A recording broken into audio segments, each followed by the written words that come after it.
Ladies and gentlemen, we just working out some technical issues right now. Just give us a second. We'll be right on.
So let it be written. So let it be done.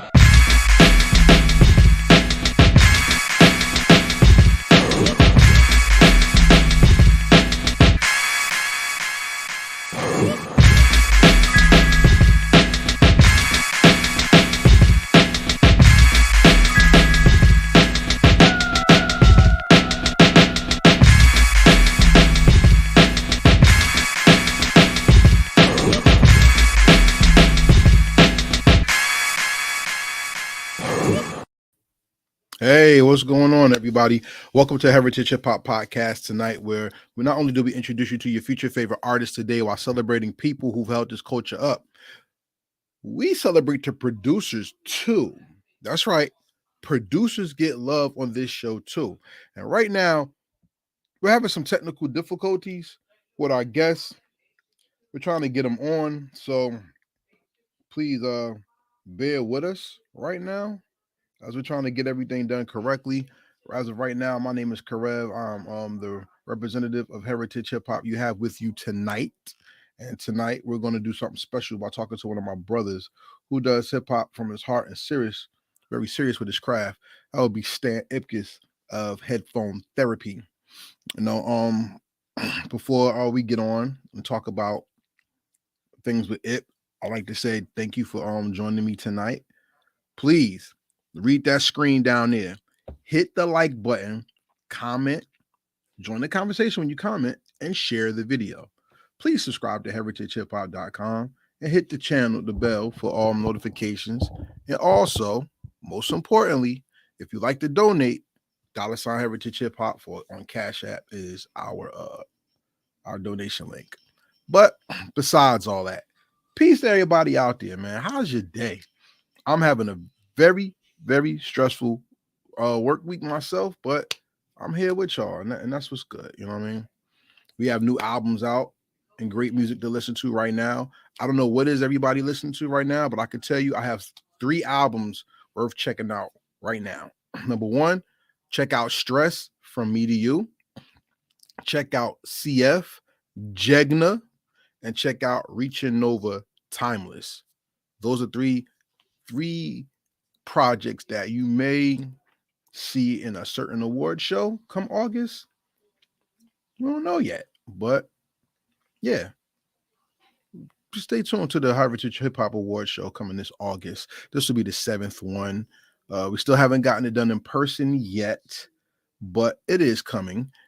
And hopefully this year everybody get their awards, because I still have awards from last year people didn't pick up. We'll figure that out too, you know. But yeah, we on here waiting for our guest. Give me 1 second. I think that's him. Give me a sec.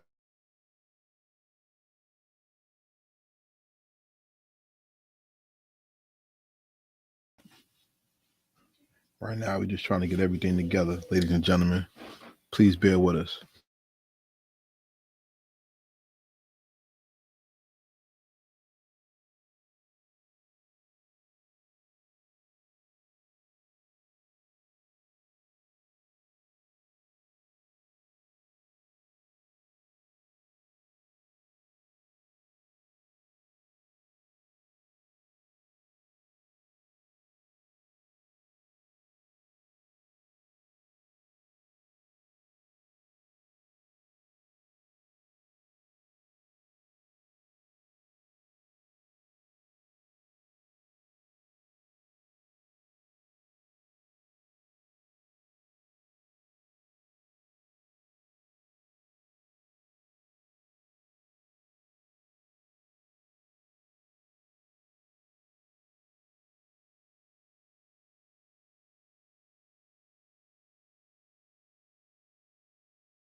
Ladies and gentlemen, we just got some technical difficulties. We're getting everything figured out right now. So please bear with us for a second.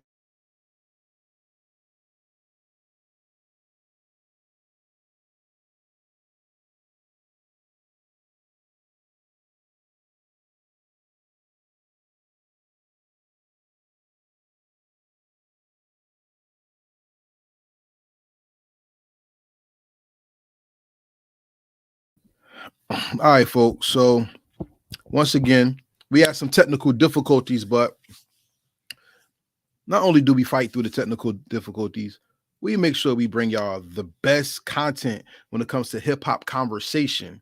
And like I said, not only do we introduce you to artists, we want to be that platform that respects all aspects of the culture: dancers, graffiti artists, fashion, etc. And the gentleman I have on today is one that takes the culture outside of its domain when it comes to his geographical place and takes it all around the country and even travels the world with his skill as well. So, without further ado, I like to bring up Mr. Stan Ipkiss on the screen. Yo, There you go. Looks better. There you go. What's going on, bro? I'm here. Like you said, it's little technical difficulties, but I'm here. Hey man, everything happens on in its purpose, so we don't fret that. You know what I'm saying? Sure. Now, for everybody who doesn't know who Stan Ipkiss is, I could give them my testimony. Why don't you tell the people who you are? I am a producer from Newark, New Jersey, born and raised. I just love music. I like to just sit back and create and just do what I do. Scumbag, what's up? That's right. And you're not new to this. You've been on here before, but this was never really about your personal story without anybody else. Yeah, I was always with someone I was producing for. Yeah. So this is a treat for me. Am I your first solo? Yeah. Mm-hmm. Shit, that's a blessing within itself right there. I'm flabbergasted. Thank you. You the first. You didn't broke the cherry. I will say this though, before we get into the interview, I want to thank you for rocking with me from the beginning. I mean, the first time we really sat down and did something, it was the headphone therapy photo shoot at the office on, was it Bergen, Stuyvesant? One of them streets, Sanford. We was on Sanford. Mm-hmm. And what was I forgot the name of the song that came on. Shout out to Tanya Champagne checking in. She called What's Hey up, Mama? Superman. But we went back to there, and that's when my camera skills were pretty low. Yeah. Bless you, Tanya. And I could say that as a professional because you got to start from somewhere and you elevate. You know what I'm saying? Mm-hmm. And I gotta say thank you to you first, not only for rocking with me from the beginning, but challenging me to step my game up. Always, this is what I do.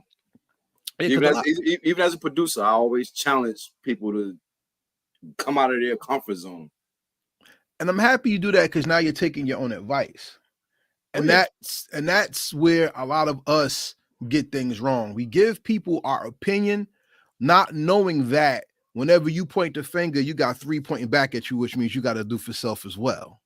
Mm-hmm. You know what I'm saying? And so, like I said, before the interview started, I just wanted to say thank you for that first, because you are very much appreciated. And when I give my speech on some red carpet one day, your name, BQ, shout out to Brian. I was just with him 2 minutes ago. Brian, you, damn, Zay, Grump, Seven, Black Diamond, and so many people I have to say thank you to. And I just wanted to give you that before we get deep into the conversation. You know what I'm saying? Now it's time to have some fun.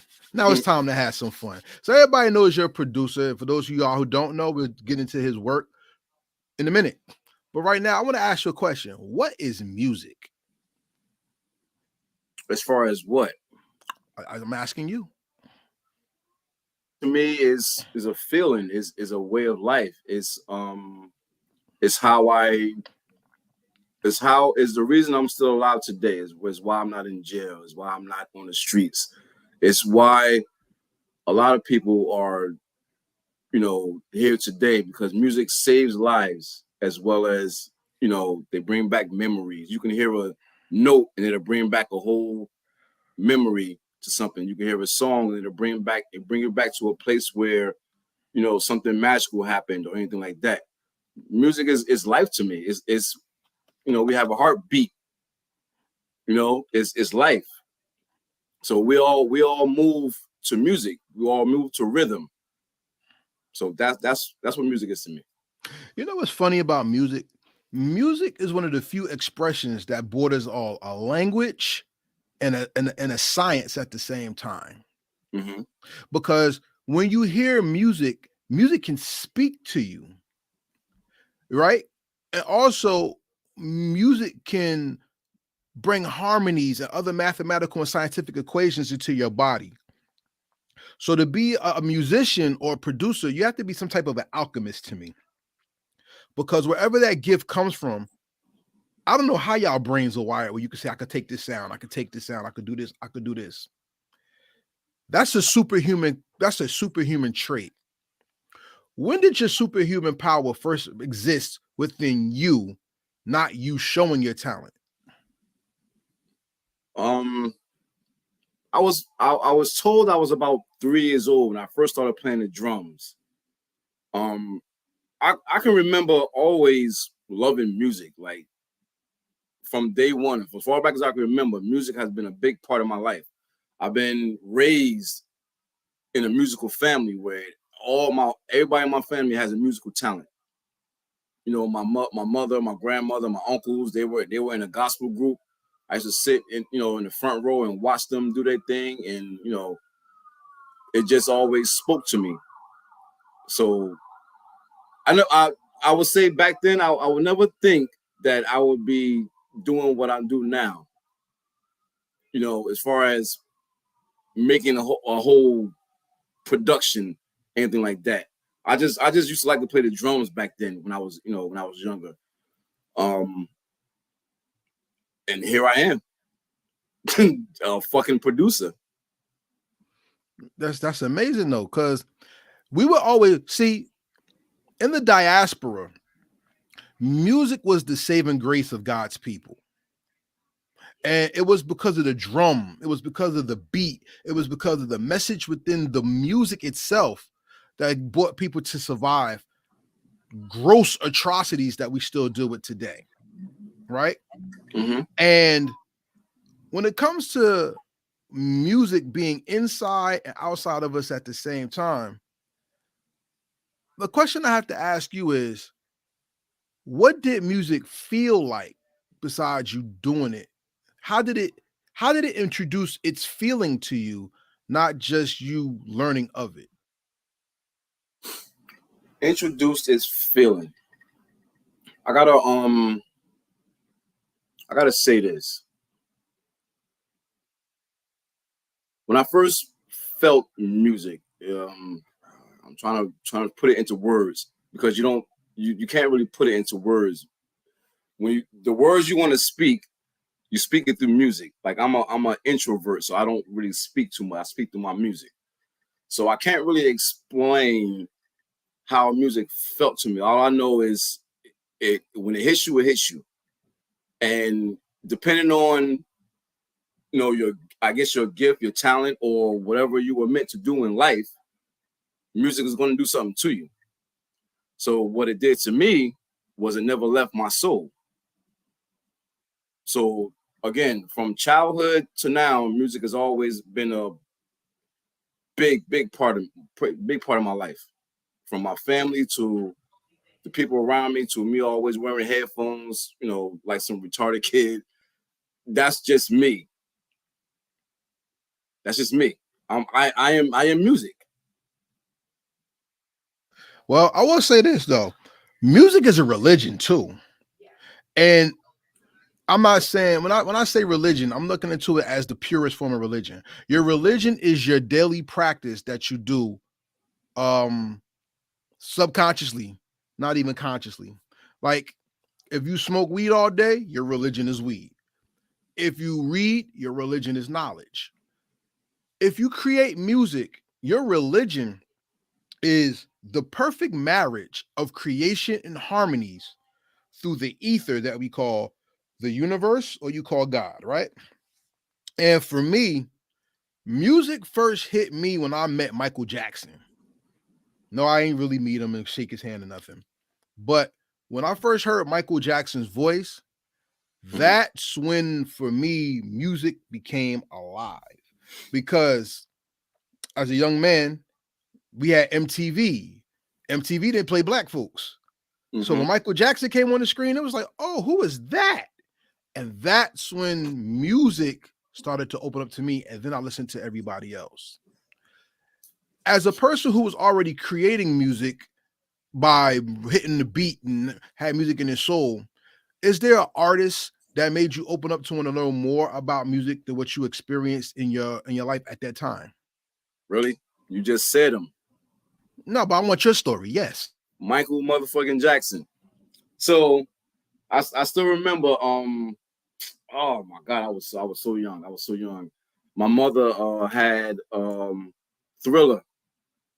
She had Thriller. So I think the first song I heard was Billie Jean. When I first heard that was the first Michael Jackson song I heard was Billie Jean. When I first heard that, we had the records and she would just play it throughout the house, cleaning up or whatever. She let the whole Thriller album play. But Billie Jean was the first song I heard. When I first heard his music, and then when I seen him on screen, I was hooked from day one. To this day, he is still my inspiration, my biggest, artist. Like to this day, he still inspires me, even after death. So Michael Jackson was one of I'm gonna say one of my first inspirations as far as music goes. Besides, my family, how I grew up, all like that. But him, yeah. Now, keeping the line of lineage, like I said, because we're gonna do this interview correctly. Okay. You were born with the musical gene. Music is spiritual as it is an architecture of expression and talent through rhythm, right? We were taught a lie because of the diaspora that kept us alive through music, which came out fairly 20 years ago recently that said we were a nation of kings and queens, whereas some of the most important people in our society were not kings and queens. They were musicians and griots. The musician brought joy, brought pain, brought suffrage to an end, also brought lamentations to the people when they went through pain. The musician not only helped us celebrate the beginning of life, but the musician also helped us escort our dead to the next world as we let go. Since you've created music, what did you learn about yourself that was important? And what did you learn about yourself that you share with the world when you create music? Your questions sometimes they're a little out there, but I fuck with it. I look like we froze, but that was a hell of a compliment, don't y'all think? Okay, you back. All right, we go. Yeah, the screen blacked out or whatever. Yeah, so you said, repeat that question again. I want to know, what did you learn about yourself as this music came out of you? So let's start there. What did you learn about yourself? Let's go there. That I'm pretty good at it. That I get better with each beat I make. As far as music goes, I don't think it taught me anything personal. It just, I separate music and personal. But even though it connects, but I separate it. Music is music, personal is personal. It just taught me, you know what I say, it taught me to keep going. Okay. It taught me to, when you do things, when you do something long enough, you have no choice but to get better at it. No choice. So the more I did music, a lot of times I think back to my first beats I made. I still have them. I listen to those, and then I hear myself now, like, come on. Like, come on. Okay. I'm a fucking monster at this shit. Like, from back then, I was good back then. I'm gonna say that. Working on a PlayStation. All right. I started with a PlayStation. Mm-hmm. So, here I am making music with a joystick, not knowing that I had this talent as far as like a whole production, because I used to play the drums. But it just taught me, don't give up on it. Okay. So it taught you that. I tried. It taught you that. Now, what are you teaching the world through your talent when you share it? Same thing. Be fearless with be fearless with your music. Like I do everything. I'm fearless. You can't box me into nothing. I like to have fun with my music. I like to teach people to bring out something else that they don't know they had. Mm-hmm. They didn't know they had. Like a lot of artists I work with didn't know they can do what they do now. So I like to bring that out of them. You got to. It's something in all of us that we sometimes are scared to bring out. I'm not. That's deep because I'm not. But that's deep because that's what separates you from a beat maker and a producer. Because a beat maker will say, "Here, do that." Mm-hmm. But a producer could coach somebody and bring something out of them that they didn't know they had. KRS-One calls that being an MC, when you can rap about someone else's life and give it to them, not just your life. A producer says, "This is what you have, but what's within you that you have as well." I don't want to just make not to cut you off. I don't want to just make a song with someone. I want to make an experience. Like the whole vibe, the whole session has to be an experience to me. Like I don't want to. Like sometimes our artists be like, I'm this, I'm that, or whatever. I'm like, all right, cool, but I want to see what else you got, because you've done that already. Can you hear me?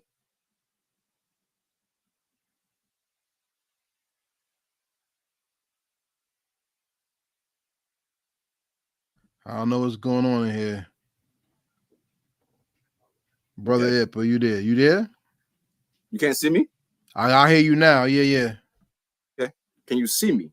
Yeah, I can see you perfectly. All right.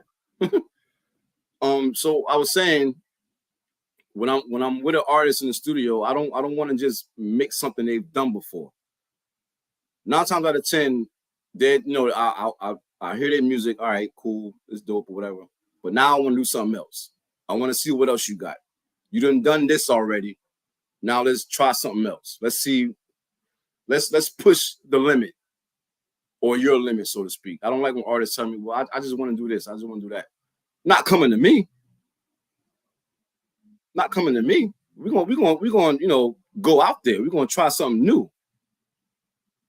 I want to see you do something you've never done before, because that's going to push me to do something I never done before.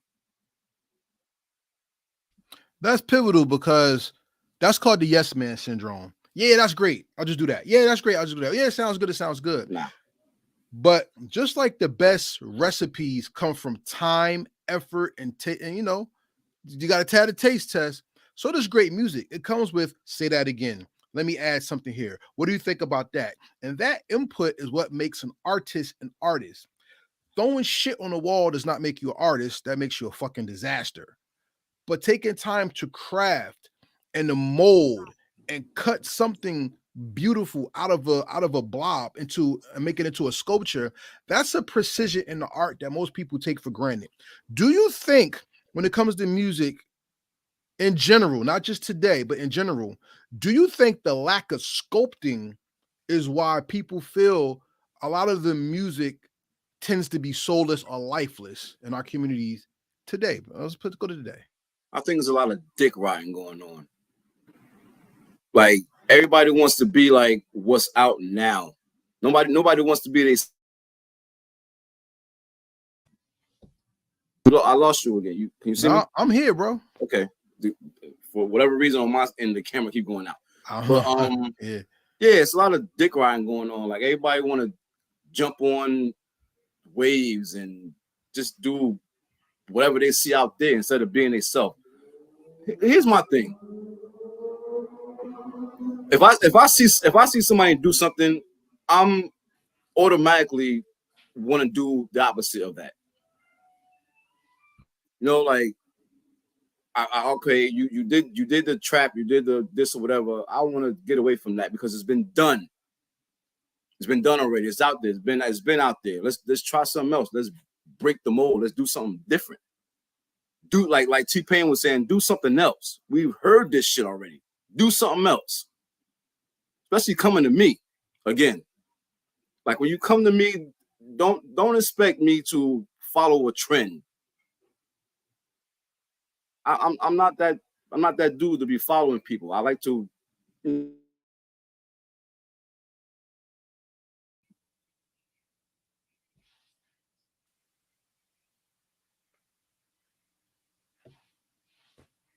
I got you. Okay.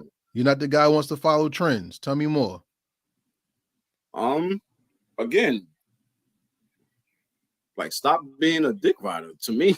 Like stop following this shit. This shit is about to die, and you're gonna have to come up with something new. Like music evolves just like we do. Yeah. So like why the first thing you think about doing is something that's been done before?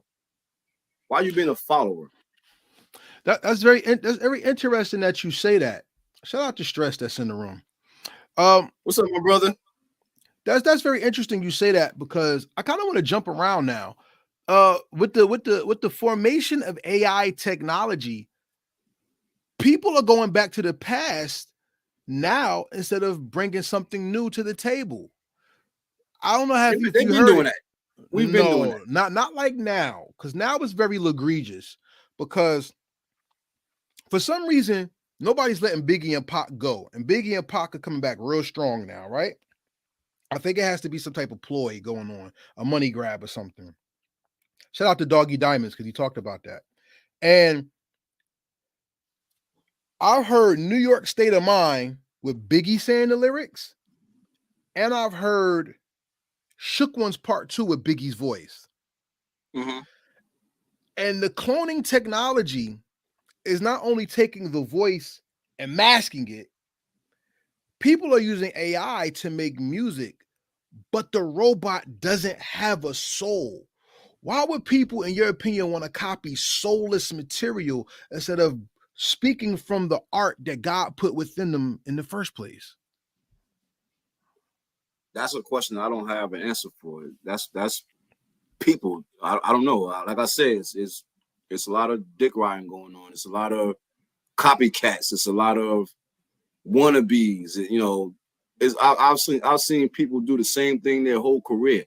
I've known rappers who's you know, I would hear their music and they'll let me hear their music or whatever, and it's like, all right, okay, that's dope, whatever. All right, I've heard all this already. Stop showing me the same thing, because I'm not impressed no more. I'm not impressed. I'm one of those people that would tell you like, I'm not feeling this. I don't like this or whatever like that, because again, I've heard it before. Why aren't you doing anything different? Why aren't you trying to break the mold? Why aren't you trying to create a new sound? All this shit has been done. When you come to me with something that's been done already, I'm turned off already.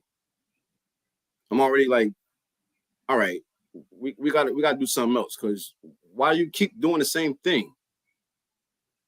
Me personally, I don't want to hear the same thing. I like different stuff. But isn't that what makes an artist and a hobbyist just a hobbyist?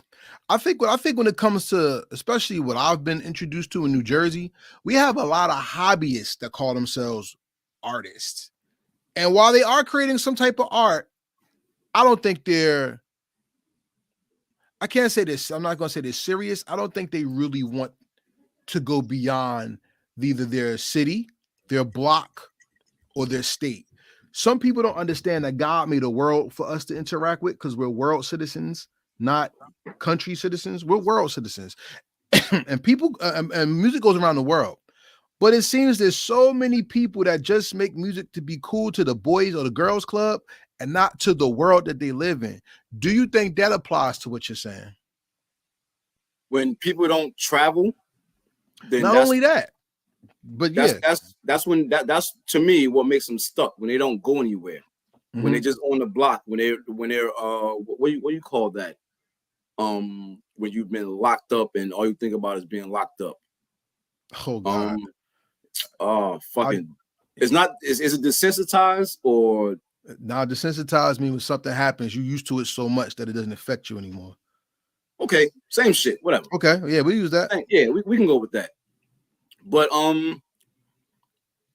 like again, when you don't travel, when you don't see anything else, you won't know anything else. Right. So some people are, I would say some artists are satisfied with just being here or just doing music for this type of thing because that's all they know. So if that's all they know, it's going to be hard to teach that old dog a new trick. But I will say this. When it comes to me, I try to show people that you don't know what you like until you hear it. Know what I mean? Okay. Like some people don't even know that they like something different until they heard something different. Like they go to another producer and they're the yes man, so they keep playing them saying what they want. No, I'm gonna show you something different. You don't even know you like it until you hear it, or until someone pushes you to try it. Like we need to be pushed sometimes. We need to be told, you can do better, or you can do more. But what defines more? And I'm glad you said that because now we've come to the let's build part of the show, ladies and gentlemen, because Ip says something very substantial, and I want to build with him on that. Then we could flesh this interview out with something very particular that he said. Tanya Champagne says some people are just okay with just existing, which is a sin if y'all read the Bible and are Christians or Muslims, because you guys know the Angel, which is the gospel. But that's considered a sin. And I want to ask you something. We have you said you challenge people to bring something out of them so that they know they're capable. Always. Well, there's people, we're from the great state of New Jersey. One of the most, this is how people say it. New Jersey is one of the most respected places to go to get your bars right? And we have proven people who've been in the industry that come from New Jersey. And you are somebody people talk about as one of the top producers in the game. Why do you think the artist that New Jersey is stuck on from 30 years ago, scared to come out with a new, well, not scared, hesitant to come out with a new sound and new producers to push them where their genre could be made better by experimenting with new techniques? We might be going in circles with this. Let's do it though. Might be going in circles because it goes back to people are, well, let's go with what Tanya said. Some people are comfortable with existing. Some people are comfortable where they're at. And no one is pushing them to do anything different. No one's pushing them. No one gives them encouragement. No one tells them, okay, let's go back to you. They don't know what they like until they hear it. I'm gonna say there's many people who wants to be weird, but are scared because of their friends or they're a slave to opinion. They don't want to be different from everybody else. They want to fit into a crowd. Not me. Not me. That's why I push you to get out that crowd. That's why I try to push you to be different, to be fearless. If you are fearless in whatever your craft is, whether it's whatever your art is, whether it's music, photography, video making, whatever like that. If you're fearless, let's say you're a photographer, you take a picture of it. I'm just throwing shit out there. Yeah. Of ants or something. That's something. That's just something normal photographers wouldn't do. Right.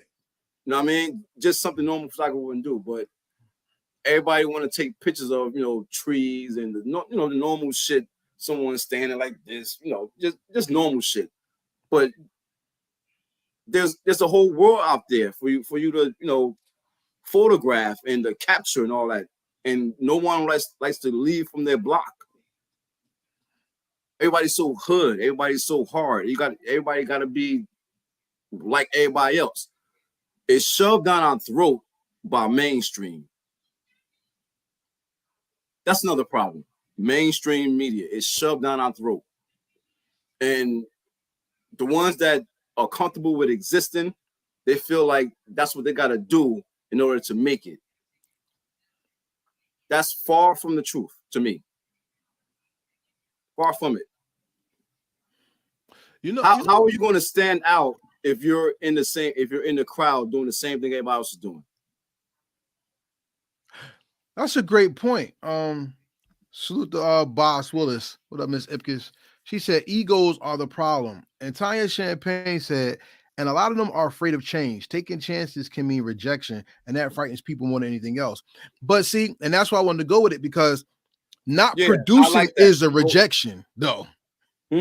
Not producing is rejection, though, because now you're turning your fan base off.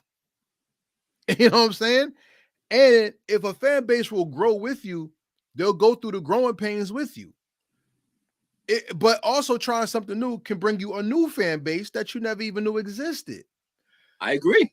It's funny that go on a musical journey with me. James Brown did soul and funk music, right? Mm-hmm. Bob James did acid jazz, right? They gave birth to boom bap music, which is totally different, and nobody would have known or connected that. Even today, when you think about Southern music and hi-hats and 808s and all that, sure, that came from a break from a New York group, and their song blew up in the South. And he took the Trigger Man beat and went crazy with it somewhere else. Or Miami bass music came from the East Coast, and that's an extension of boom bap music. Nothing new under the sun. Right. We never know what comes from anything until you start listening to the language of music. Music is nothing but hearing something and making it make love to your ears and your mind. But it seems so many people are so celibate when it comes to their creativity that they shut off the world, God, and their fans from what they want, what they expect. As a producer, what is the hardest thing you had to teach an artist, and how did you help them learn the lesson? Again, we're going in circles. That's the point, because we're going in circles with this. Yeah. The hardest thing again is to bring them a new experience. Is to open their minds to bring something out of them that they don't know they have. Okay. I've done it before. As far as, some artists will come to me with like, I always wanted to do this, but never found the producer to do it. Because a lot of producers are stuck. They're following trends. They feel like, if I keep doing this, then I'll be with everybody else. I don't care about none of that. I don't care about, following trends. I don't care about being in the crowd. I want to be out of the crowd. Teaching the artists, to come out of their character is it's like pulling teeth sometimes. But surprisingly enough, a lot of artists want to do it, but just afraid of failure. You can't, like, I'm using an example as far as me beat battling. I like losing more than I like winning, if that makes any sense. Because every time I lose, I learn something. I learn a new sound. I learn, like, how the hell did he do that? I hear something new. So I learn from that, and I come back stronger and better. A lot of people are scared of failure. That's the only way you learn is if you fail. A lot of people are scared of losing. A lot of people are scared of failure. A lot of people are scared of rejection. And you got to learn that it's not it's not like the word failure. You can't use that word when you fail. You gotta use it as a learning experience. So, teaching artists, I don't. My goal is really not to teach them, but just to give them an experience. They got to learn it on their own. So let's talk about your experiences. I want to bring up some music, and you tell me if this music has hit you or affected you in a certain way, and what experience did you get from it. Let's start from your genesis. Michael Jackson, Billie Jean. What did you learn from that, and what did you take away that you put into yourself and your creative essence? Billie Jean was the first, I would say, out of the ordinary song I've heard. I used to listen. My mother listened to soul music a lot, like Patti LaBelle, Temptations, all that Motown stuff. My mother was a big Motown fan, Motown all fucking day. So once she put on that Thriller album, knocked me straight left. So I'm like, you know what? I would guess it would have to be in you to even want to accept that, because of course a lot of people don't accept different. So I guess it was just in me to accept that there's something different out there. Michael Jackson changed the fucking game with that album. Still to this day. Yes, changed our fucking life. That album changed my life. Like, I heard that shit and I'm like, wow. You know what I mean? So it's like that first song taught me, like, it's okay. It's okay to be different. It's okay to be not like everybody else, because him coming out with that album was a form of evolution. That's a fact. When he came out with that album, now shit changed. Everybody got to set their game up. But since you said that, by chance, do you have Thriller 40, by the way? I have like a phone full of Michael Jackson just songs. I don't have the albums. I just got songs I like. The Thriller 40 has the demos and the instrumentals and stuff. Do you have that one? No, I don't. Yes, you do. I'll get to you later. All right, so okay. let's continue. Okay. Ms. Boss said Thriller Time puts it on with the old white man rapping on the hook. That's funny.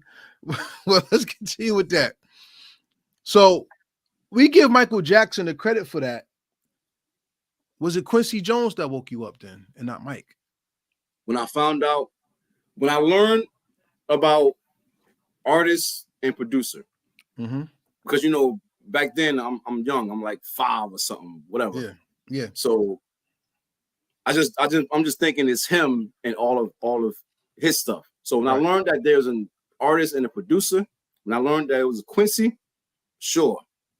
Okay. The producer plays a big part, a huge part. 80% of it, I'm gonna say, my opinion. 80% of it, because without that producer, there was no Thriller.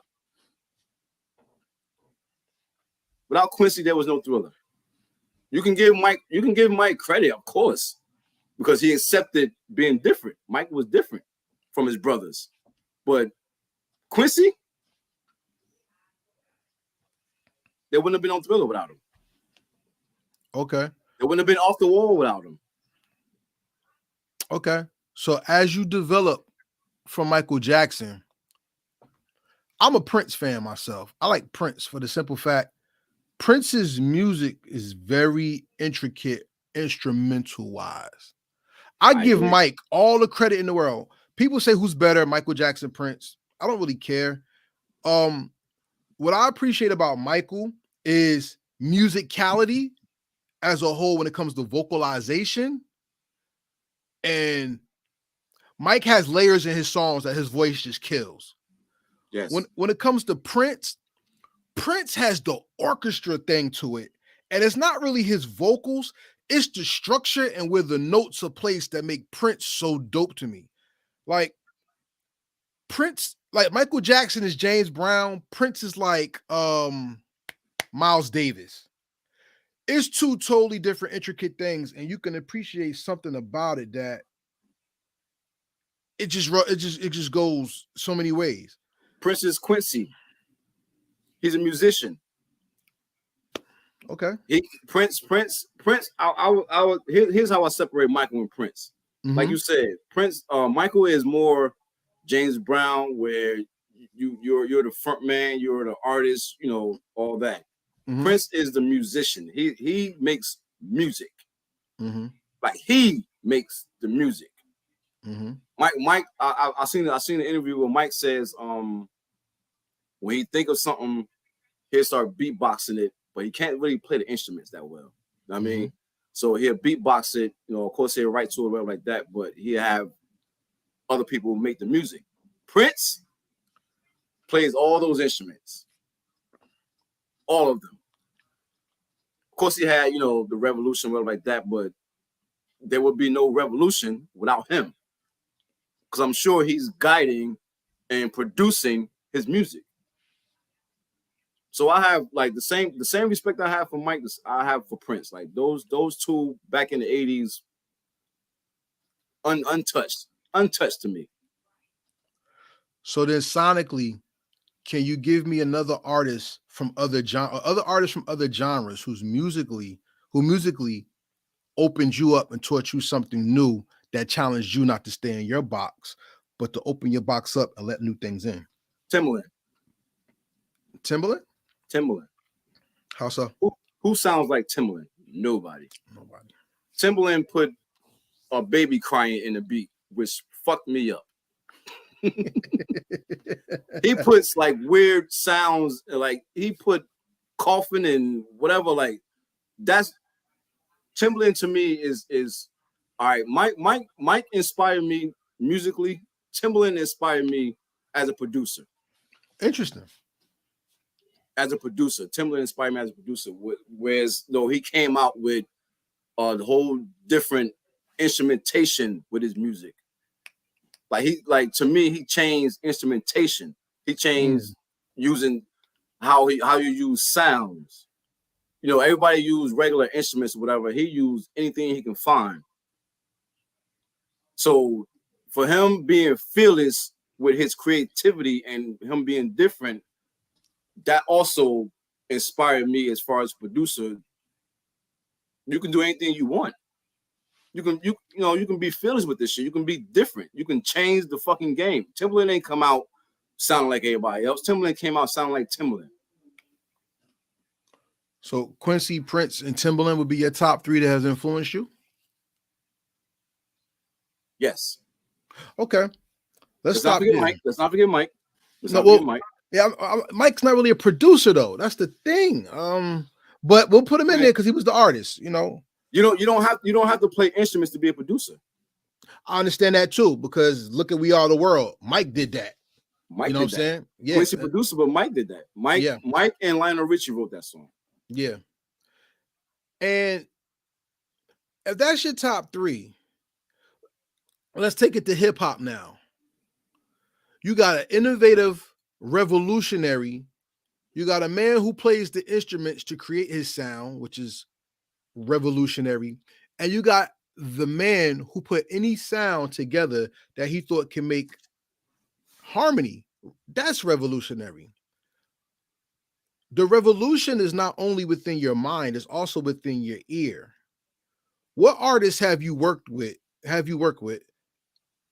Started the revolution within you to make you see not only is creativity important, not only is the music important, but it's the marriage and the relationship of them both that makes beautiful creations. I think we both know the answer to this. That's why I'm asking you, though. I mean, it has to happen. You know what I mean? We both know the answer to this. Go ahead, talk about it. My sister, Miss Gail Campbell. Mm-hmm. Sister, Miss Gail Campbell. When I first started working with her, first I'm gonna say it was her and Mitty. Okay. Me and Mitty been trying something for years, and we finally did what we did. But when she came along, I found an equal as far as music goes. Like when I started working with Gail, I wasn't like held back. Uh-huh. as far as music go. I'm also mention I did a real creative project with Deuce with Comic Cons. Yeah. That to me was very creative. I've never done anything like that before, but it was fun to do, and it was real creative. But when I started working with Gail, it was like when I producers ask artists, what type of music you like to do. So when she said, rock, soul, whatever like that, I'm like, yes. Like I have all this music with me that's out there and no one touches it. Here she comes, give it all to me because I'm out there with you. So when I started working with her, it was like, now I can be free. Now I can, create freely. Now I can really be fearless because she's just as fearless as I am. And everything I gave her, she just knocked out the park. Knocked it out. We've never it was never a time where like she'll come up with, I want to hear, I want to do something like this or do something like that. I would normally come to her with something and she just do it because I'm already out there with her. And she like, all right, let's do it. So I'm gonna say her, including MIDI and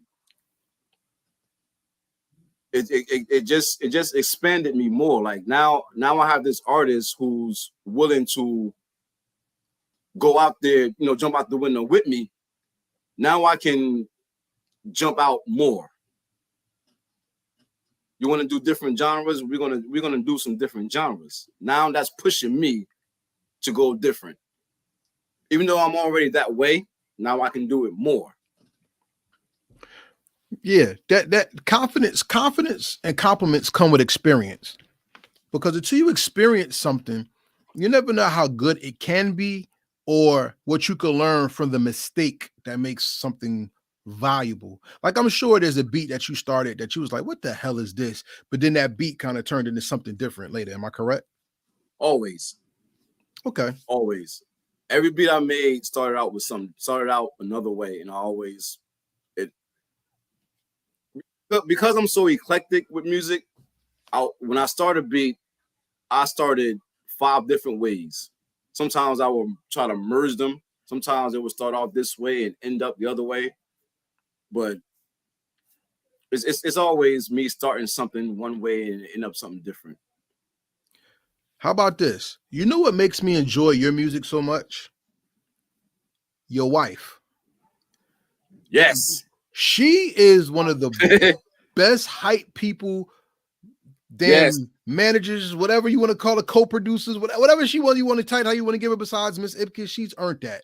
Because the joy she has in you and your creation, I think that will heighten how much you do your music because your number one fan is there to rock with you. And there's a video of y'all doing Dot at the 24 Hours of Peace. Mm-hmm. And one of my favorite parts of the video is when she's dancing and she says, "Hey, Armando," and she's clapping in the camera. And when I show that to the kids in my classroom, and the kids in my classroom, that's the other thing that makes me appreciate your music more is that the response of the children, because music is always going to keep you youthful. And if the youth appreciate your music, you've done no wrong. And I want to give you credit and her credit, especially because that's the one part of music that we take for granted is how our loved ones can heighten our understanding of ourselves and what we do. How has she made you a better producer? I love the fact that just because she's my wife, she's not a yes man or yes woman. Mm-hmm. If something is not right, she will gun me. Bro, she's like me. Like if she don't like something, she will hike that shit down. But it's also, it also pushes me. She'll be like, nah, you can do better than that. Change this. You're Stanley Ipkiss. You can do better than that. Like Go back inside and finish that up. It's not finished, or you can do better than that. So my wife, she's the ultimate pusher to me. So I would definitely say every time I make something, and she's the first person to hear it, or she's there when I'm making it, whatever like that. She's like the ultimate inspiration, that pushes me, to do better with my music. Man, look, I'm gonna just put it like this, yo. That's what every person wants. Like when it comes to love, the Bible says women like to be the center of the world, and men like loyalty. Mhm. Her not letting you slip through the cracks is loyal beyond Nah. any measure. So I Nah. salute you and her and y'all union. You know what I'm saying? Salute to you for that. I salute to both of you and y'all union. May the Most High bless it forever. I'm glad you said what you said, because there's a point to me asking all these questions that I did, and why this is the Let's Build section is because, as I said, when the music hits people the right way, you create life, you create energy, you create synergy. And with all the beat battles that you have done, and even the skits on Gail's albums, which are both classics, by the way, check out Bloody Orders out right now and Let My People Go. Both Gail of Campbell them. and Stan Ipkiss, both of them are classics. Both of them. My question, I guess my coming from that, my question is this: when people hear your music, they dream bigger, not just get caught in the moment. And I've heard people say, "Yo, this beat sounds big." Mhm. To a person who produces, please explain what that means when somebody says the beat sounds big. Okay. Think of a trap beat. Huh. Think you can even think of boom bap beat or whatever. Okay. Those beats, those are beats. They're not like a band. They don't tell a story. Most of the time they're just loops. They do the same thing over and over again throughout the whole song. Right. I like to change up almost every 4 to 8 bars, something different, a new sound come in, a different genre in the same beat. So when people say my music sounds big, because I like big music, I like to. I'm inspired by movie scores. Movie scores are big to me. They like strings and symphonies and orchestras and all that stuff, and I incorporate that into my music. So when you have a regular hip hop beat or whatever genre it is with strings and orchestras and big bands and big drums, which is the utmost importance, your drums, because I'm a drummer. Well, whatever. That's why they say it's big, because it's never the same thing. It changes. It tells a story. A lot of times people will say, you don't even need to have anybody on this. I can hear this. I can listen to this by itself because it's so big. It's telling a story. I don't know how. It's just what I do, but it's just the beat is just telling the story by itself. You don't even need anyone on this. It sounds like it should be in movies. That's dope. It sounds epic, Miss Boss said. It's like magic, but real magic. Stan beats make you feel like a tax return, direct deposit times 2. Okay. I respect that. And I like how I remember you played a beat on someone's show or in a skit. Somebody said like they could see somebody dancing to that on the Black Panther soundtrack. You know what I'm saying? I've heard people say that your music inspires them to see the music, not just listen to the music. Yes. And I think that's one of the biggest compliments a producer can ever get, is that when somebody makes you use your senses, not just the sense of hearing, when music is created, that's beyond measure. I think my last question in the Let's Build part of this episode is this.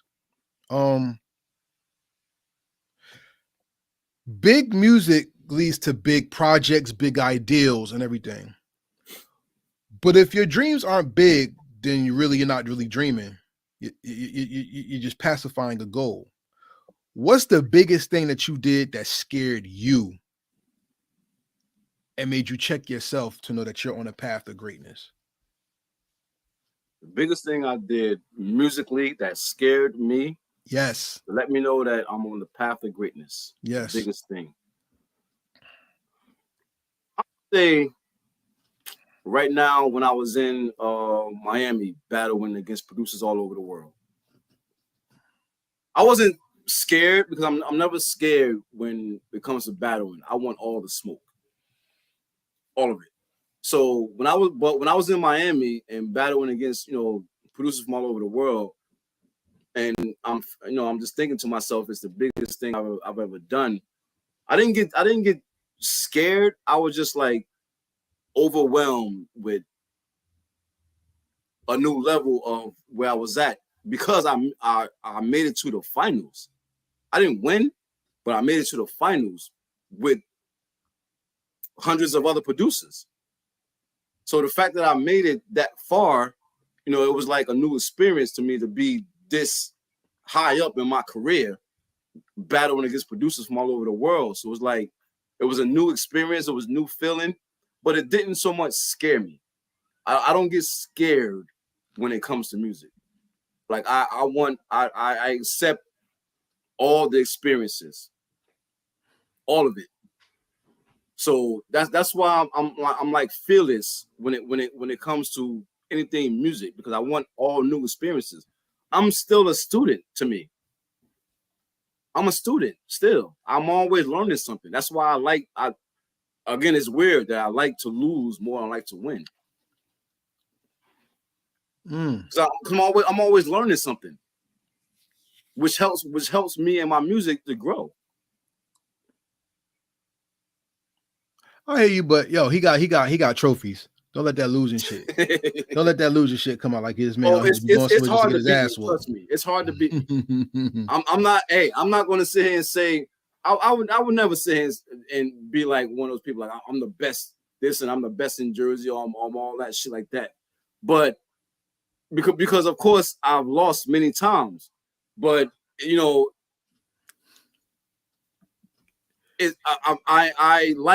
like to lose because I learn.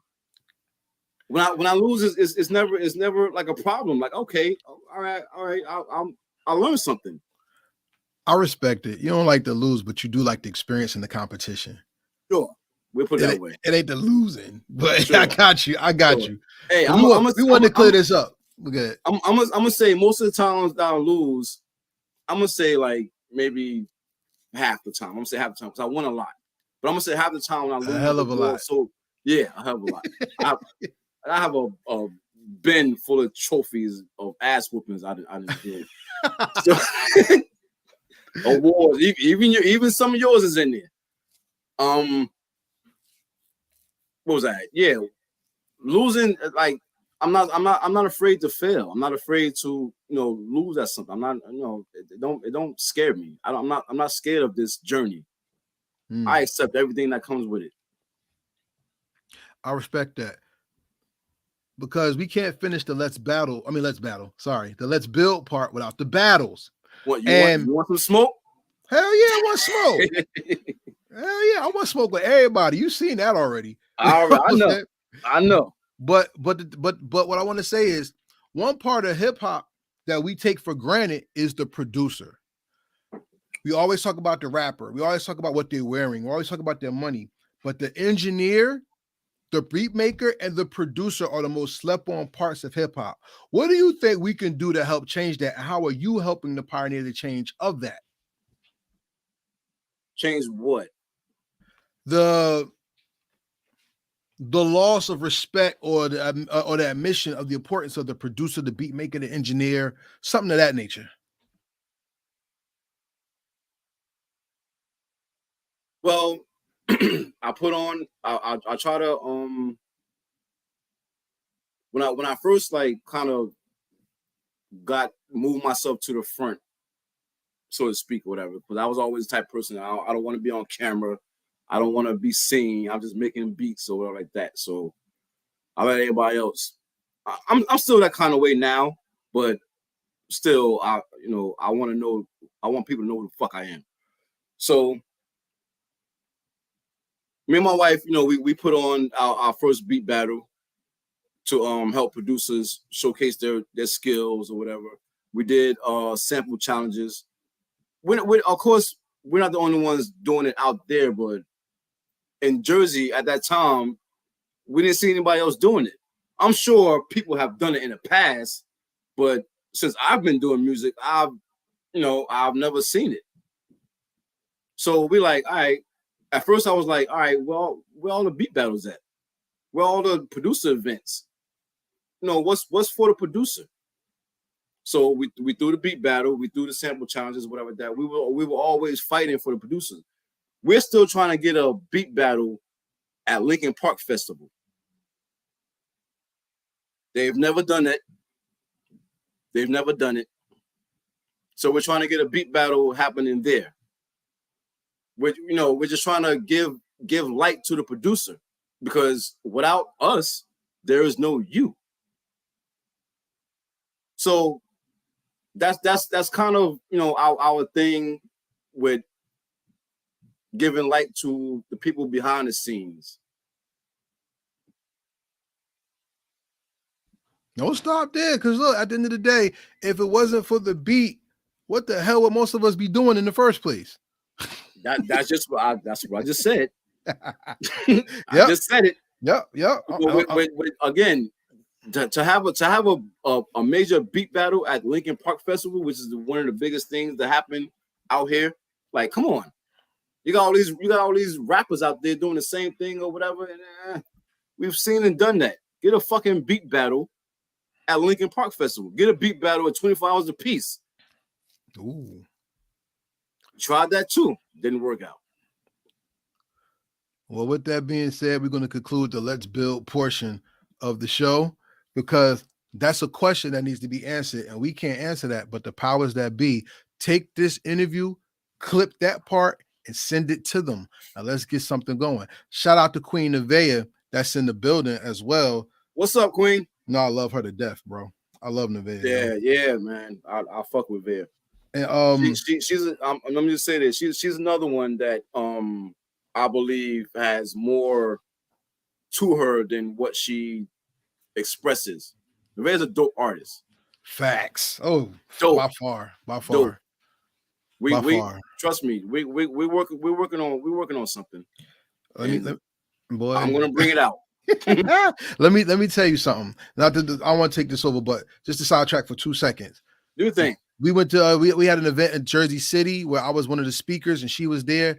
I had to give her flowers, because so many people walk through life and don't get their flowers. And I will be remiss to ever let somebody who I see shine at a high level ever be dimmed by anyone. When people don't respect your light, that's jealousy, that's hatred, that's envy, that's everything that the Bible spoke against when they said the 7 sins that God hates, which is like pride of life, hard-heartedness, a jealous spirit, and all that. I will never ever let somebody who walks in my way, who has it, not know they have it, and I respect them. So shout out to you, Queen. We thank you. Let's keep going. Tanya Champagne said, talk to Anthony Smith about Lincoln Park and talk to Hakeem Green about that for 24 hours apiece. We've talked to them both. All right. So at the end of the day, maybe we got to bring it out of Newark. So sure. Your loss. We can take it to Orange. We can take it to Irvington. Trust me. We've been in inboxes. We've been in their face. We've done everything we can for years. Hasn't happened yet, but it's gonna happen one day. We'll just have to make our own one day, and I'm with it. So I guess I gotta die for it to happen. No, please don't put that in. You know how people. Yeah, but all of a sudden when you die now is all about you're the best thing. Yeah. I want to ask you some other questions before we go, because there's a lot of things that I wanted to cover with you, and I don't have all the time. Maybe we had to do this again as a part 2. Maybe we'll do this in person. You know what I mean? Sure. One of the producers that I listen to that it feeds me not into your direction, but it reminds me kind of how you produce. Like you use the Little House of Horrors joint, right? Little Shop of Horrors. That's one of my favorite beats I ever heard, yo, because of the instrumentation and the uses of the voices. You see what I'm saying? And I'm gonna tell you this, yo. The RZA's beat on The Life After Death, Long Kiss Goodnight. One of my favorites. That reminds me of how you kind of produce, because with that beat, you hear the typical thing, and then you hear the bells, and then you hear the piano, and it's like all these different sounds kind of come out of nowhere, but they marry. What do you hear that makes you marry the sounds? How does it get put together in your mind? Like, is there a way that you can explain that to me? No. Damn. Cause see, no. See, that's what makes what you do so Superman. That's what makes you so great to me. Cause I don't I can't understand it. You know what I'm saying? Don't try. Just listen. Just listen. Just listen. You don't have to try. I don't try. I don't fucking know. I don't fucking know. I just do it. As I'm making something, I don't fucking know how to explain this shit. I'll just hear sounds. I just hear stuff. Like I'm going through sounds in my sound bank or whatever sound I use it, or I try to manipulate it or anything like that. I can't explain why it comes out so great. I guess I'm just a talented dude, but that's something I can't explain as far as my creation goes, as far as how the outcome of the beat goes. That is unexplainable, even to me. Because as I'm doing it, I'm not here. I black out. I black out. I zone out. Whatever. I'm not here as I'm making it. I don't want nobody fucking with me. I'm there making whatever I do, and how it comes out is how it comes out. Unexplainable. Unexplainable. Like, I'm gonna be honest with you. I've rhymed before. I've been in the booth before. I've done that. But when somebody says God level, you understand it, and you don't really get it until you tried it. I've tried to make a beat before, a long time ago. And when I say trash is a compliment, you know what I'm saying? It was I knew that wasn't for me. But I tried it so I could understand what it is. You see what I'm saying? And it makes you appreciate it that much more. The reason why I ask you what that feels like or what it is because just like you said, somebody said you go into a zone. You can never explain the zone, but when you see it, it's nothing like it. And when you're in it, there's no way nobody can take you out of it. Hey, you ever been in the studio with someone creating something and you try to talk to them and they don't hear you? Yeah, they just be here and they're like, yeah, and leave them alone. Yeah. Leave them alone. Yeah. Leave them alone because they're not here with you right now. They're in that zone, and what's ever happening in their head, let it go down. When you interrupt that, it throws everything off. Yeah, it throws it all off. So and it's like, all right, you when you're in that zone and you get knocked out of it, it's hard to come back sometimes. Yeah, you lose everything. Yeah, you lose it all. Like I don't even want that beat no more. Yeah, unfortunately, ladies, y'all could take this the wrong way. I don't care. But a lot of y'all do that to men most times. Because at times a man could get focused in something and your lady will come ask you questions or some shit. And then you'll be like, damn. And then like, you could do that later. And you're like, no, I can't, because I can't get back to the place I was in to get this thing done. The focus I had right there, you can't replace that. It's in the moment. You know what I'm saying? My wife does it often. You know, she can't help it. She can't help it, but yeah, I get it. I get it. It is what it is. Sometimes she'll knock me out. Sometimes she'll come in to help. You know, again, she's one of my biggest pushers. Yeah. So sometimes she'll come in to help. Sometimes she'll ask me something stupid. I'm like, go ahead. Like that. You get that. Yeah. Go. That's the kids. Yeah. But everybody, ladies, don't take it personal. Anybody, if you're a significant spouse of a lady that sings or rhymes, there's a song I heard called "Aspirin Pills." It's all like, you blowing my high. Get the fuck out of here. You know what I'm saying? So I get it. I get it. It is a natural high. Like it is like a zone. Like when you're in that zone, is I don't even know where I be at sometimes. Like I don't even know what's happening. I don't know what's on the TV. I don't know what's happening out there. That's, again, back to what you said. It's something you cannot explain when you're in that creative mode. Okay. Well, before we end, let me ask you 3 more questions, and then we go to the fun part. Today's hip hop seems to drag, and is no drums, or it's missing the bottom, which is hard to explain in the beat. Oh, I know what you mean. And some beats are hi-hats and 808s and nothing else. Mm-hmm.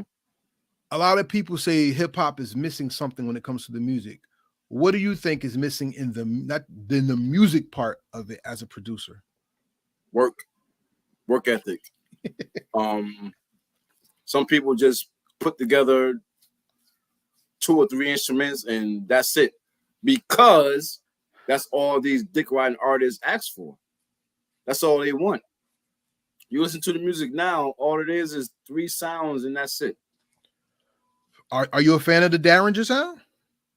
What the hell is Derringer? That's the Griselda's beats. Yeah. I'm a fan of whatever hits my soul, whatever I like. Like I don't care who the artist is. I don't care who made the beat.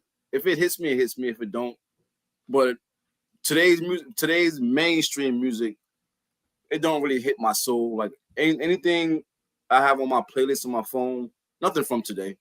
Nothing. Okay, so here's my next question.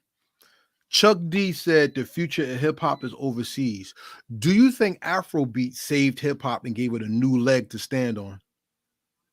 Let me say I love Afrobeats. I love it. I've created a few Afrobeats and it's so fun to make. I don't know. I'm gonna say I don't know the connection between Afrobeats and hip hop. I don't listen to mainstream music like that. So has anybody ever rapped to an Afrobeat that you heard of? Yeah. I don't know. But I like to listen to Africans on Afrobeats. Okay. I like to listen to the original language on Afrobeats. Some rappers maybe can pull it off. I haven't heard it yet, but let me tell you how I listen to music. I don't listen to music. I can care less about the words. I'm not a lyrical person. I don't listen to the words. I'm listening to the overall feel, the melody, the drums. The artist plays a part as far as the flow of it, how they flow to the beat. I don't care what they're saying, but as long as they flow to the beat well, as long as they're on key, that's what gets me. I don't care about lyrics. I'm not a lyric person. There's not one song, even with Michael Jackson, there's not one song I've heard that I like the song because of what they're saying. It's just the overall vibe, the overall feel of it. I'll listen to the words later, maybe, after I heard it 100 times, but there's never the words. So, but back to Afrobeats, I fucking love it. I like Afrobeats. Okay. So then my next question would be this. Does music make love to your heart, or does music make love to your soul? Both. Music make love to everything. Music can do anything. Anything. Music can make you smarter and dumber. Music can do anything. It brings you to the past and the future. It can make you happy, sad, scared. It can change the fucking world. If mainstream was to push the type of music that can change the world, I don't know what of course, we know mainstream is all about money. They pushing this dumb shit. So now everybody's dumb. Everybody's dumb because of the dumb shit they push on mainstream. But music can do so much if we gave it a chance to do it. My thing is, one thing about that I like about working with Gail, we don't care what people like. When we're creating, we do what we love to do, and that's it. I can't speak for her and her brain, but we're not looking for fame and whatever else is happening out there. We're just doing what we love to do, and what comes out is what comes out. So the mainstream is just it has, of course, it has its own agenda to make us dumb. It's to make us dumb, and it's like let's say an artist like Gail came out with what? Let My People Go. That would never be on the radio, never. But we don't care. We did it because we love doing it. But to push something like that, what mean the mainstream will have to come to an agreement to change the world. To push artists, that speaks on something, that preaches stuff, you have to come to an agreement to change the world, because music can do that. Music can change your whole mood. I'm glad you said that, because on A&N or R&B, shout out to Nas the Romantic, he had a show that we did, and it said, who controls the music, you or the radio, and why do we let the radio control what we want to listen to? Because back in the day, we had shows where we would say, turn that shit off or put something else on, play that. And Mm-hmm. when they got rid of that, it seems like they took the human and the cultural and community element of music out of what was played on the radio. I think the radio is a death trap. Still need it though. Do you really? Yes. You have the internet. You have the internet. No, you can choose. no. You can choose. I don't agree. You can choose what you want to listen to, bro. You can choose what you want to listen to. But that's different. That we're saying two different things. You definitely still need the radio, because if you're going to make a living off of music, until you get so well known that people know who you are, that's still a door that you would want to walk through at least once. Do you know that there's multi-million-dollar artists who's never been played on the radio? But their name got somewhere, or they did some type of relationship. They did no relationship building whatsoever. No, not on the radio. No. All right, cool. Give me one. I can't think of a name off the top. Because most people let's say Ryan Leslie, but Ryan Leslie had he's from radio relation. He's from back when radio was cool. But that's still that's something. See, radio is weird because you have morning radio, afternoon radio, night radio, you have late night. It's still radio. As long as you're heard one time on something that's nationally syndicated, it does something for you. Like, I'm gonna keep it real. As great and talented as you and Gail's project is, to hear Dot on Hot 97, Z100, 107.5, or whatever it is, whatever to hear that on, and just to see that's a landmark thing that still exists.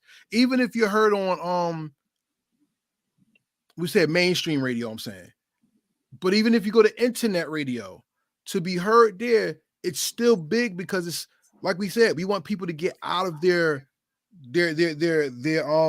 7 to 8 block radius and go somewhere else. I'm not saying take radio out completely. I'm talking about as far as what is being played on radio now. Let's take 99. Let's take the block. You know that radio station, the block out, right? 94. Where they play all the old school stuff. Just too many times. Yeah. Just think of why they had to make that station. Oh, because look, that's the natural evolution of music, though. You're gonna have a old school, what was it, old rock, soft rock, with the many different types of genres that you have under a culture. You're gonna have different radio for that. Yeah, so, but they wasn't playing that stuff until that station came out. And that's where it goes back to where you said dick riding, because and I agree with you, because people have said for how many years? Almost 30 years now, 20 some years. New York, because New York controls the airwaves in this area. New York don't sound like New York. I don't know when is the last time I heard Redman on the radio. I don't know when's the last time I heard The Lords or Naughty, or I don't even know the last time I heard Cool G rap on the radio. Or if you want something mainstream back in the day, I haven't heard Father MC, Kwame. You hear Mary J. Blige, but I haven't heard Gina Thompson on the radio in years. You know what I'm saying? So I get it, and that comes with saturation. That's why that station was made, because it wasn't. It's billions of songs out there, and you mean to tell me you playing Ice Spice all fucking day, Drake all fucking day, Future, or like all these dick riding artists all day? Like Minnie just said, we don't own any airways, so we can't play our own shit. They play the same shit all day on each show. So that's why that station had to be made. How are you not playing these classic songs on the radio and just playing these artists just all day? Because when you attack black people and urban culture, you have to make the youth relevant so they can forget the old. And that's what America has done, especially due to slavery, to keep people enslaved, is to keep the mind young and untaught, so that they don't think or even respect the elders that paved the way. Not young, dumb. Well, that's the de-evolution of American culture. And we can't. Was we listening to Pop and Molly's 20 years ago? No. All right. It gets dumber and dumber as music evolves, and that's what the mainstream pushes. Because once again, that's when you can attack the youth and make them when you can attack the youth and make them turn against the elders, is what happened in the Bible. It's Rehoboamism. When Rehoboam became the king, he only listened to the youth and forgot the elders, and it split the kingdom, and Jerusalem or Israel has never been the same. And such as our people. Remember, we were the bad ones, and we were the worst than the generations before. You know what I'm saying? And what it was to make people fight against the elders, so they didn't heed the caution or take heed to the wisdom that was there. And nowadays is much worse, because a lot of the youth get the money, and because they have money now, you're dangling the carrot of riches in front of their eyes. They look at you and be like, I got more than you. You can't tell me nothing, because now they're the powerful ones, because they have some type of paper. And that's unfortunate, you know what I'm saying? And I hate that it is that way. Yeah. But one thing that will always trump that is that real music will always rise to the top in the culture. Real music will always be something that could break his way. That's how Griselda made it. That's how Nipsey made it. It's a lot of artists that are original, a lot of producers that are making great beats. But remember, you have to have the product to make it happen. You just can't say I'm dope and just not have no good music. Stan Ipkiss has great music that not only can break through the crowd, he has music that is big and that can change the way you perceive and understand music. I know you agree with that, being Stan Ipkiss yourself. So drop your social media and let everybody know where they can find you and how they can get your music. Facebook, I am Stanley Ipkiss. Instagram, I am King Ipkiss 26. That's all the social media handles I use. I'm on YouTube, but I don't use that much. But you can always find me at some, battling somebody, whooping ass. Whooping ass or losing, it is what it is. Depends on the politics. It's never about the other producers. Always a fucking politics. So you can always, I'm always doing something. So I'm trying to go to Canada. I'm on a road to Canada, which is a huge beat battle. I'm trying to get into. I done everything out here. I'm trying to expand. There's nothing happening out here. That's what we were trying to do in the beginning, but there's nothing really happening out here. So I'm trying to like go elsewhere. I always tell Gail that we got to go elsewhere with this shit, because in your home, they're not going to really support you until people outside of your home support you. Facts. So that's the goal for me right now. I'm not trying to. I done been here and done everything out here, so I'm trying to expand. So I'm on the road to Canada to win this, major beat battle with the beat makers. Follow that on Instagram, and let's see what happens. Let's see what happens. I mean, shit. We got hate comes from the home team. Yeah, that's true. Cause shit, Always stress. Always. I'm gonna keep it real. You've won your battle here, and so have I. Because I'm still the New Jersey Media Challenge winner. So nobody can take my belt yet. So I want to see. Nobody wants to smoke. Nobody wants to smoke. Nah.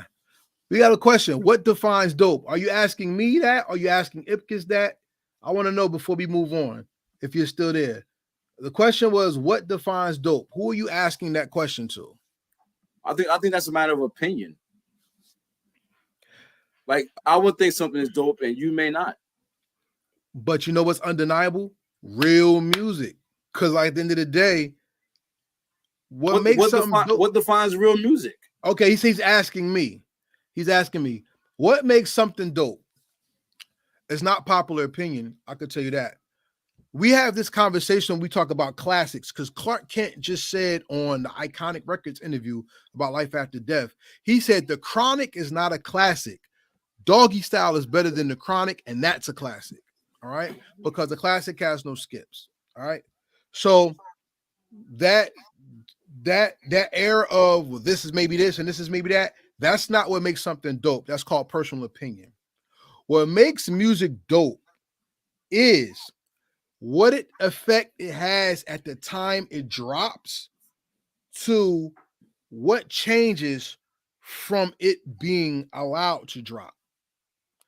For instance, people like Griselda, because Griselda is a change from the mainstream, and that underground is boom bap brought to the forefront with a new era. That started a new era of underground. So that's dope. You see what I'm saying? Let's break it home. Gail Campbell is dope because it bent a genre to where nobody else can really do it. But when you stack it up against other singers or other artists, it stands in its own way that it's not replicable. It is what it is. And the response from it makes it dope. That's not popular opinion. That's what time has done to it. So that's what makes something dope. Boss says, talent defines dopeness and real talent is undeniable. True, but here's the thing that we're missing. It's the effect that we're missing. That's what makes hip hop so dope, is because just because a song is good doesn't mean, I'll explain that to you also. Just because a song is good doesn't mean it tent poles something. Let me give me an artist you like. Midi. All right. So Midi's project is that's not a tent pole. That's a statement. But we will see the effects of it as years come on, because it has to be introduced to a bigger audience for us to get that. You see what I'm saying? Mm-hmm. I'll put that there, because that one first album that y'all did, it's the beginning of something. We just don't know what yet, because it has to be branched out more. because that's a story album, which is a great album. It's Trauma's deep. It's you know what I'm saying? It's right that's there. what I'm saying. It's the creativity that's not happening today. People are not using creativity. They're just saying stuff. When's the last time you heard an album that's creative? Years. Instead of just a bunch of songs. Years. It's been years, but I will tell you this. Boss said the album is timeless. We will see. We will see. I can't say it is or isn't. It's too soon. We will see. And plus, it has to be felt more because it would be biased. Like, you want to know what's creative? To Pimp a Butterfly was creative. That was very creative. KOD by J. Cole, that was creative. Lupe Fiasco always drops creative stuff. If you want to go a little bit beyond that, one of my favorite concept albums of all time is Sticky Fingers, the Kirk Jones album. That was a whole story within itself. And like I said, those are dope because they're tent poles for something. They led to something that came from it. That's what I'm saying with Midi's thing. It's there, but we don't see the effect of it yet. So the albums I'm giving you were out years ago. So you know what I'm saying? I gotta see more of what it is. He said, "How about as this?" As far as you saying you have to see more, Yes. Is that from others' opinions or just your own? Because no, from how the culture responds to it. No, it has nothing to do with my opinion because I personally don't think Lil Wayne is anything special to me. I really don't. Okay. But for the South, you see the impact he made and what it led from it. That's what I mean. It has nothing to do with my opinion at all. My opinion has nothing to do with anything. It's how the culture and the genre responds and bends to it. If it doesn't respond to it, if somebody hears your stuff and say that's good, that's what's up, or that's good, that's what's up, it's just getting lost. Think of the Blueprint. The Blueprint changed shit. Life After Death changed shit. Wu-Tang changed shit. And even after that, and I'm not taking away from that project at all because I think that's a phenomenal project. It's more that I have to see. It's more the culture has to be exposed to for that project to do what it has to do. Because we know what the prejudice is. Yes, he's right because they have a machine behind them, but you can have a machine behind you too. That has nothing to do with it anymore because that's dead. It's your budget and how you market. But here's another thing I want to say. I want to say behind that particular project. The prejudice that project will have behind it when it comes to the mainstream is it has no singles, which really doesn't matter anymore. That's stupid. Why even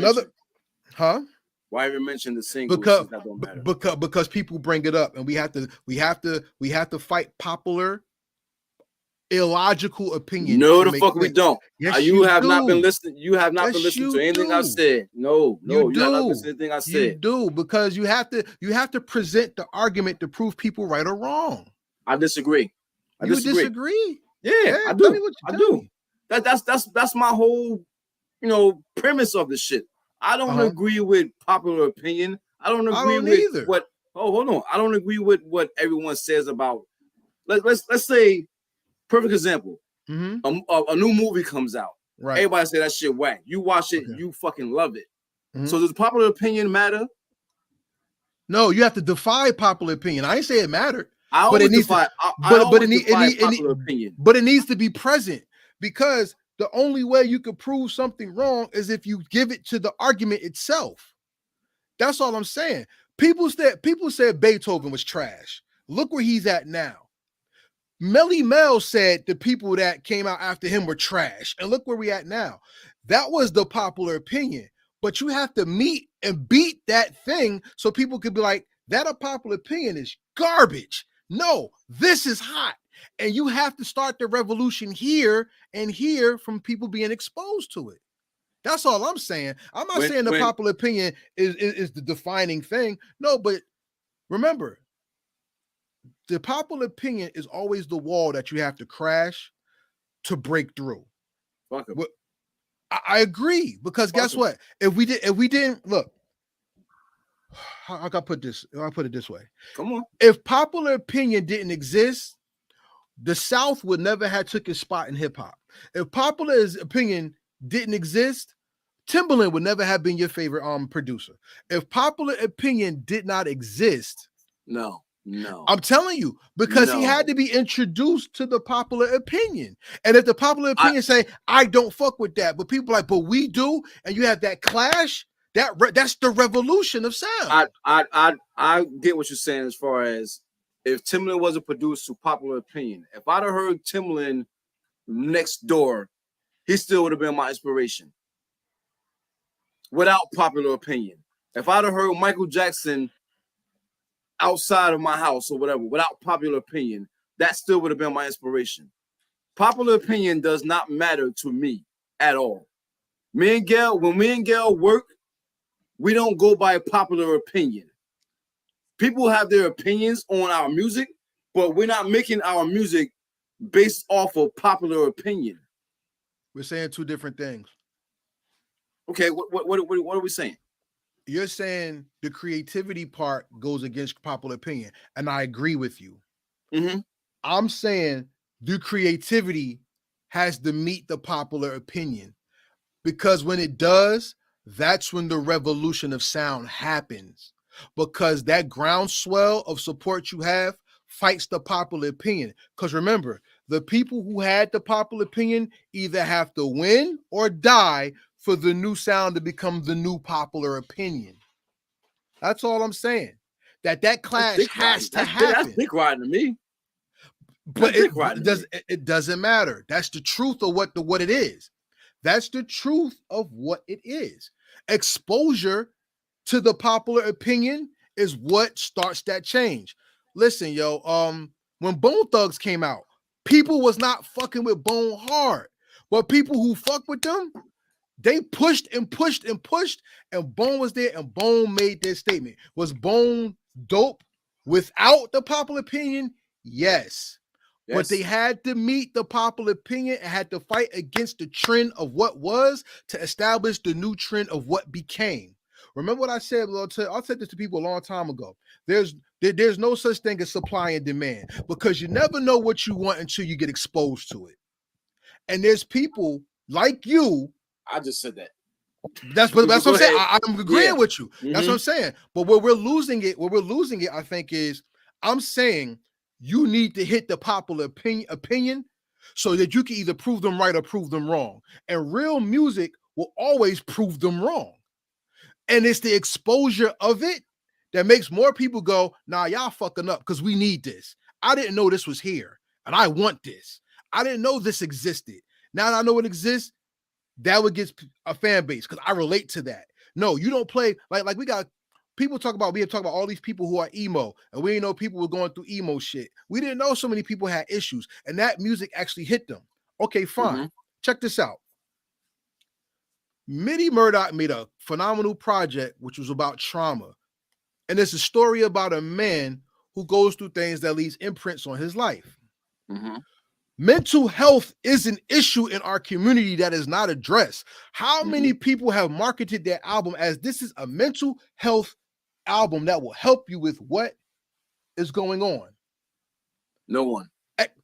So who's exposing that to people who need that? We are.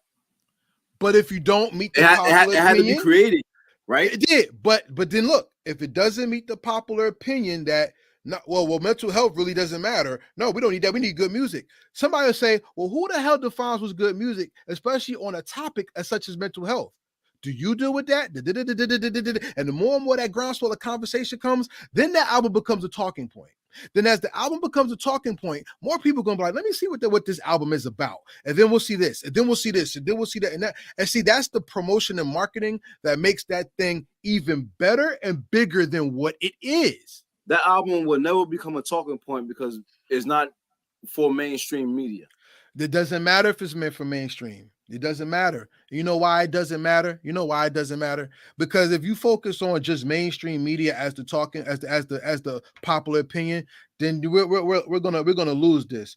Because well, here's what I'm saying, right? Okay.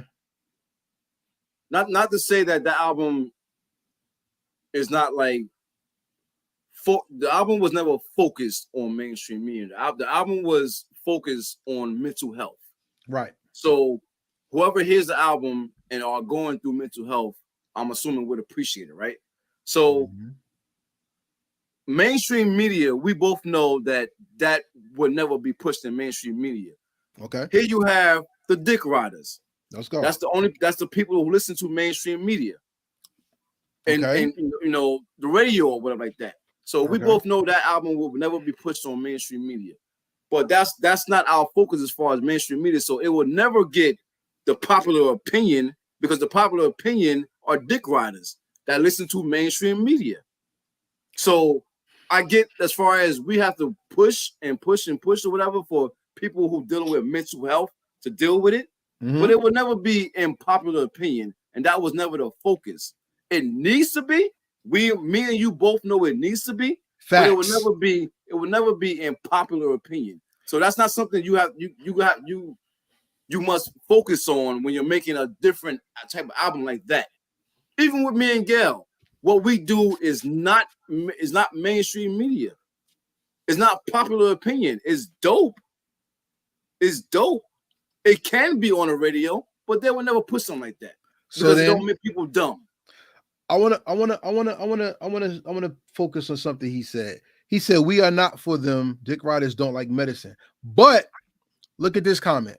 All it takes is for it to get in the right hands, whomever that may be. And remember, it's the right hands that will take it to fight against the popular opinion. Remember, racism was a popular opinion at one time. And it was people who stood up against the popular opinion that brought the change in society. Music is no different. And I'm not saying that the album or anything has to be made for the popular opinion. If you make something for the popular opinion, you're a slave already, because all you're doing is falling into the juxtaposition of how do I make it? And that's not what it is. What it is this. This is great conversation. Thank y'all for watching Heritage Hip Hop, by the way. Make sure you like, share, and subscribe, because this is what hip hop is all about. Come on. But this is what it is, though. What's better for you? Let's keep it real. What's better for you? Whether they played the song or not, or the album or not, what's better for you? It to be the talk of the town, or for Ebro or Charlemagne to talk about the impact of that album it had on them, and for them to tell others to listen to it? For it to be a topic of some topic of conversation, mental health, meaning. But wait, is it more impactful if people in your town talk about it, or somebody on a major corporation's radio station to mention it and tell people about the album? What's more impactful? Well, someone on a major corporation has more listeners, and that's the point. They have more listeners, so when they talk about it, the dick riders will make it the talk of the town. Right now look, now that's the first part. So it got exposed. Now you have people, and I'm gonna tell you what's gonna happen. Then you have people say, well, now I'm gonna listen to the album. Then you have people who will say, this is one of the dopest albums I heard because it did this, and this. Or no, and you will have people say, this is a good album, but it did the same thing that this album did, and I'd rather listen to this, which will make people who are fans of those other people, they may check it out, they may not. Or it'll make people say, that's garbage, I'm not going to listen to it, which would still make people want to listen to it because they want to know what's being critiqued, because they're dick riders, right? And some people like the penis taste on hate, and some people like to slob their necks down on joy. I get it. But the simple fact of it is the exposure will change or challenge what that popular opinion is. So it's not that the music was made for it. Whenever you make good, great, dope, or timeless music, it's going to stand its test, because when the popular opinion gets exposed to it, it has to change based upon its exposure to it. She said pause, but it doesn't matter. That's what we're getting into. You know what I'm saying? And That's what it is. And when people say that's what opinionated, that's why everything's opinionated. Yes, it is. That's why it all comes down to what we do with our art. That's why it comes down to us being truthful to ourselves and exposing what God made us to be to the world. Because when you try to be the copycat version of somebody else, not only did you spit in God's face by not saying thank you for him making you who you are, you shitted on the abilities he gave you and you took it away from him and took his blessings he gave to you and threw it into shit.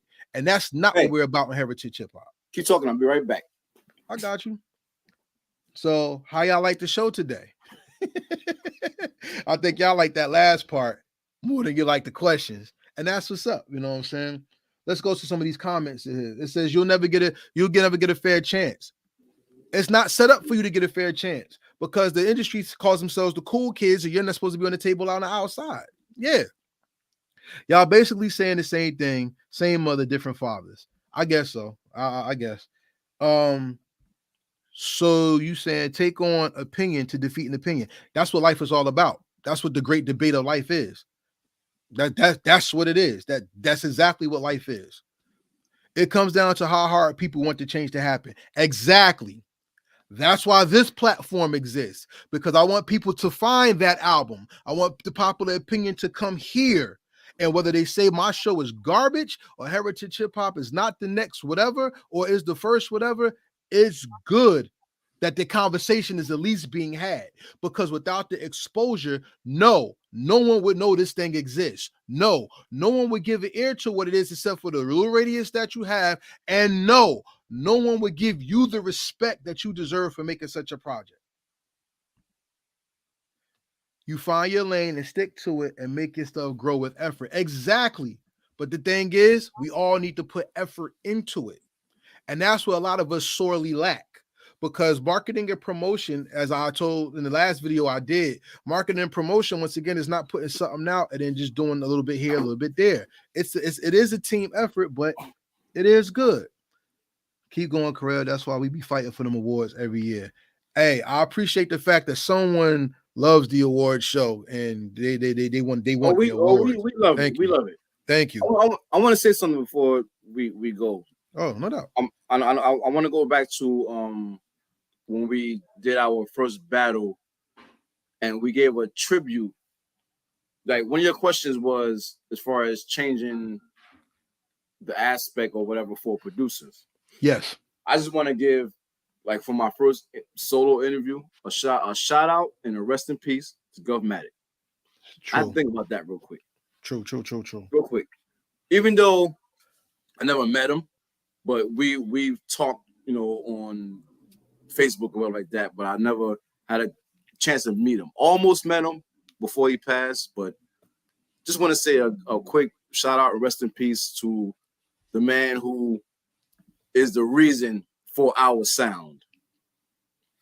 Okay. For Jersey's sound, who's responsible for Redman, Runt Dog, I'm gonna say Grumpy Old Man. So many countless others who has, came from under his umbrella. Yes, Mitty, Govmatic is king. Govmatic is king. I just want to give like a quick shout out and a rest in peace to him. That's it. Salute to Gov. Stan and Gail got snubbed too viciously. Hey man, guess what? It's over. Let it go. So let me go to the next part of this. Do you want to do the rapid fire questions? Because that last part was great. I want all the smoke. Bring it, everybody. I don't want you to be asking me these questions where I'm lost. Get to the smoke. All right. Get to the smoke. Get to the people who talking shit about me. Get to the people who you want to see me go up against or anything like that. That's what I want. All right, so let's do the rapid fire questions. Ladies and gentlemen, the rapid fire questions are not yes, no questions. These are questions derived on the knowledge of the producer or artist and their craft and the history of the culture that they're in. So I got to add some good stuff and I got to build to it. so we can have some fun. Let's go. I'm gonna give you the name of a producer. You tell me if they influenced you and how. You can tell me if they influenced you and how. All right. Okay. I'm going with the top hip hop producers first. Okay. Dr. Dre. Greatest of all time. Okay. And I'm sorry. Go ahead. No, I'm just saying greatest of all time as far as everything. Greatest of all time. Dr. Okay. Dre, I'm gonna say I enjoy as a producer. It wasn't one of my inspirations because Dr. Dre is like, you know, he has his sound, but it wasn't different to me, like Timbaland, you know. But Word. greatest of all time. Okay. Hands down. DJ Premier. Pete Rock. Marley Marl. Marley Marl, man. One of the fathers to me. Mm-hmm. One of the fathers. I'll give him all the 80s. Okay. Battle Cat. Don't know him too well. All right. Apollo Brown. Don't know him too well. Ninth Wonder. Now, hold on. Let me say this. When I say I'm not saying that they're whack. I'm just saying I don't know them too well. I don't follow them like that. They haven't impacted me as far as my career.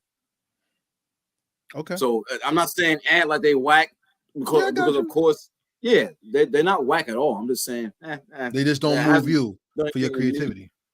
Yeah. Mm-hmm. Let's bring it local. Well, no, let's go about 4 more. Kanye West. Kanye is right there by Timbaland to me. Okay. Right there next to Timbaland. Kanye, another person that changed. Woo. Yeah. Okay. Go ahead. Next. The RZA. Okay. I had 2 more. Give me 1 second. Just Blaze. I fuck with Just. Me too. I like Just. Just is different. I like Just. And one person wanted me to ask you about Hit Boy, but I'm not, because Hit Boy is sonically the same. So I wanted to give you somebody that's more cultural. Q-Tip. I like Q-Tip. Mm-hmm. Yeah, he hasn't impacted me, but I like Q-Tip. Okay. So most of the people you like are more bigger. So let's go local. No, not bigger, just different. Different. Timbaland and Kanye is different. Okay. As you can see. So then would you put Swizz in there, somebody who influenced you? No, I wouldn't put Swizz, no. Okay, because that's different too, because he had an era, and I'm like, a lot of people don't like Swizz beats, and some people do. It's very 50-50 with Swizz beats. Swizz had an era. He was popular, but he wasn't different to me. Okay, how about Warren G? Him or DJ Quick? Quick, I like Quick. Okay. But wasn't an impact. Okay, no doubt. That's what's up. Let's go local though. K-Def. Did you like anything from K-Def? What was that? Never mind. K-Def made one of the most influential, hardest beats in hip hop, which is Real Live Shit. Real Live Shit beat was one of the toughest hip hop beats ever made to a lot of people. So K-Def, salute to K-Def. You know what I'm saying? Well, we got him, but I don't know. Somebody put Daz in there. You like Daz, Dog Pound? I like Daz. Okay. I like Daz. Okay. I give Daz his flowers. I think the best producer that ever came out of New Jersey who doesn't get talked about enough is KG. What do you think about KG? What do you not say about KG? Talk about it, because people don't talk about KG. I want you to talk about him. Well, there's not much I can say about him. I like him, but looks like everybody else wasn't an impact on me. Okay. We're talking about me. Yeah, no, you. It's not a discredit to anybody. Opinion. No, yeah. Trust me. I like, again, when I say it's not like they're whack. It's just, they haven't impacted me. Right. But KG impacted a generation. KG impacted a generation through hip hop and through R&B.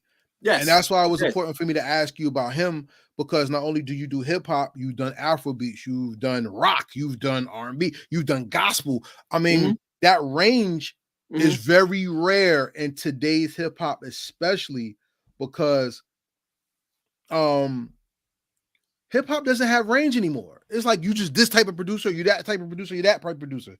No one's really. You said hip hop. That's one genre. No, it's not. Hip hop is a culmination of genres, bro. Okay, so I 50-50 agree. Okay. 50-50. I agree because, of course, you did Run DMC where they merge hip hop and rock. Nowadays, you can merge hip hop with anything, but hip hop is still hip hop. But what is hip hop? That's the ultimate question. And like I said, hip hop has a spectrum. Exactly. So, like you said, not meeting the popular opinion means you can make something that's not like something else, and it's different. So we have to give it that. But do you call it hip hop? Let's say you put a rapper on an EDM beat. Do you call it hip hop? It depends on the structure of the song. It can be EDM beat. You know EDM, matter. right? It doesn't matter. I know what EDM is, but it depends on the structure of the song. All right. Was Linkin Park and Jay-Z hip hop? I'm gonna say no. I don't know what that was. I'm gonna say it wasn't hip hop. But it can be classified because a genre came out of it. Yes, hip hop was in there, but that merge wasn't a genre. I don't know what that was. That was dope as fuck. It started a genre though. Yes. See, so it can be. But you can't just say it was hip hop. Can you? We could debate that. We can. Yeah. For later though. That could be part 2. That could be a part 2 interview. So everybody loving it. We need a part 2 to this. Everybody loving the back and forth. we need a part 2 to this, bro. I like this. I like what's happening here. Yeah, this is great. This is great dialogue. Next one. Stress. My brother. Yeah, talk about it. My brother. So let me say this about Stress. My brother. Stress is one of the dopest producers I've met in a long time. And I've been around a lot of producers. I think Stress needs. Let me. I'm speaking on my opinion. Okay. Speaking on my opinion, and I say this about any producer that I hear. Like, let's say a producer is letting me hear something, and I will have my opinion on something because I'm so, out there, and I think you need like some crazy spacey sounds and shit like that. But Stress not that person. But Stress shit is dope. I think just to me as a drummer, again, this is my opinion. I think he needs more like drum fills and something else happening besides a breakdown and just that. That's the only thing. And when me and Stress work, I tell him these things. But it's like Stress to me is fucking dope. Is like he's phenomenal to me. He is by far. Yeah, by far. One of the dopest people I've met in a long time. That's why I still fuck with him. Because if he wasn't, I wouldn't be at his crib. I wouldn't be fucking with Stress like that. Like, I fuck with him in his music. Like, it's been producers that they want me to come to their crib and chill with them and listen to their music. I can't do it. Your shit too corny to me, and I'm too truth spoken to sit there and hide my face. My face tells you it all, so I'm not sitting there and being phony. Okay, but that's family right there. Okay, so let's get off the producers and let's talk instruments. What's the 3 most important instruments to making good music? Drums is one. I mean, melody and bass. What instrument do you use to make the melody? Anything. Okay. Anything. You can make, man. This is what I like about Timbaland. You can make a melody out of anything. You can make a melody out of a car passing by. You can make a melody out of train tracks. Like, you can make a melody out of anything. Like, music is limitless. Facts. Limitless. That's a Like fact. drums, bass, and melody. That's a fact. Miles Davis said that before. He said when Allen Iverson was playing basketball, Miles Davis said he heard him because he couldn't see, I think. He said he heard him do the crossover, and he said he wanted to make a song based off the sneakers and the ball bouncing. That's incredible. You see what I'm saying? That's amazing. I would have never thought of that. Yeah, Miles Davis was amazing. Rest in peace to Miles Davis. Here's my next question. We always talk about what music is missing. What does music have that you hear that always makes you want to create?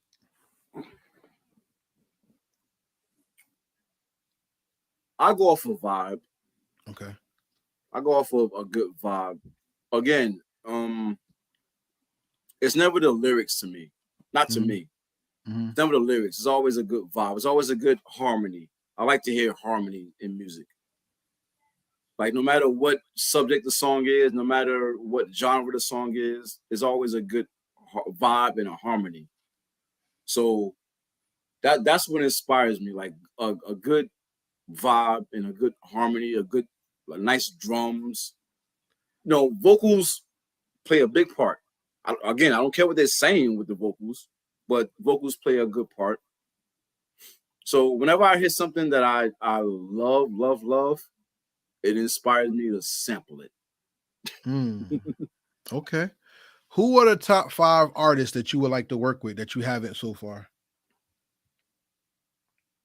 Locally or mainstream? Don't That's matter. Up to you. That's up to Doesn't you. matter. Woo. Redman is one. Busta Rhymes is one. Okay. Oh boy. Patti LaBelle. I love Patti. Oh man. Hans Zimmer. Really? Yes. That'd be dope. Yes. Fucking Hans Zimmer. That'd be dope. Hans Zimmer. And who have I never worked? What artists have I never worked with? While you think about that, everybody, you know who Hans Zimmer is. Do your homework. Yeah. Hans fucking Zimmer. Hans Zimmer, and I like Bill Conti. That's interesting. Really? Yes. Wow. Okay. I like Bill Conti. Okay. Once again, if y'all know who that is, do your homework. Joe Dirt put me on Bill Conti, and I haven't stopped listening to him ever since. Wow, that's deep, yo. I ain't think about Bill Conti and you. That would be awesome. That would be actually dope. So here's my next question. What is the most impactful movie about music that has changed your life? So, all right. So meaning, all right, the most impactful movie about music that has changed. That's about life. Music, yes. Impactful movie about music. Yep.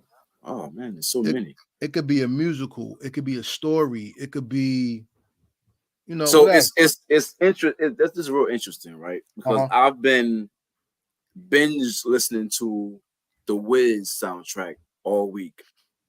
Michael Jackson. All of them. Period. Okay, it ain't just Mike. Of course, Mike is my man, but of course. But I mean, the Wiz. That's the Wiz to me is one of the greatest sound, like top 3 to me. Yeah. The Wiz. Yes. Yes. The Wiz soundtrack. I like the Lion King soundtrack. One of the greatest of all time, by far. All time. I love the Lion King soundtrack. It's so many jewels in that soundtrack. I'm listening to that shit since it came out. Since it came out. My wife just said something real big, and I would have probably never thought of this. Purple Rain. Yeah. Yes. Purple Rain, greatest soundtrack ever. Like these type of movies, musical movies, is what like keeps me going as far as what I want to do in my career. I've always wanted to do a musical. That would be fun. I always want to do a musical. Let me say this. This album to me is a musical. If it was done visual. No, it is by far. Bloody Waters to me is a musical. If it was visually done, because we were trying to do it that way as far as the videos was trying to connect.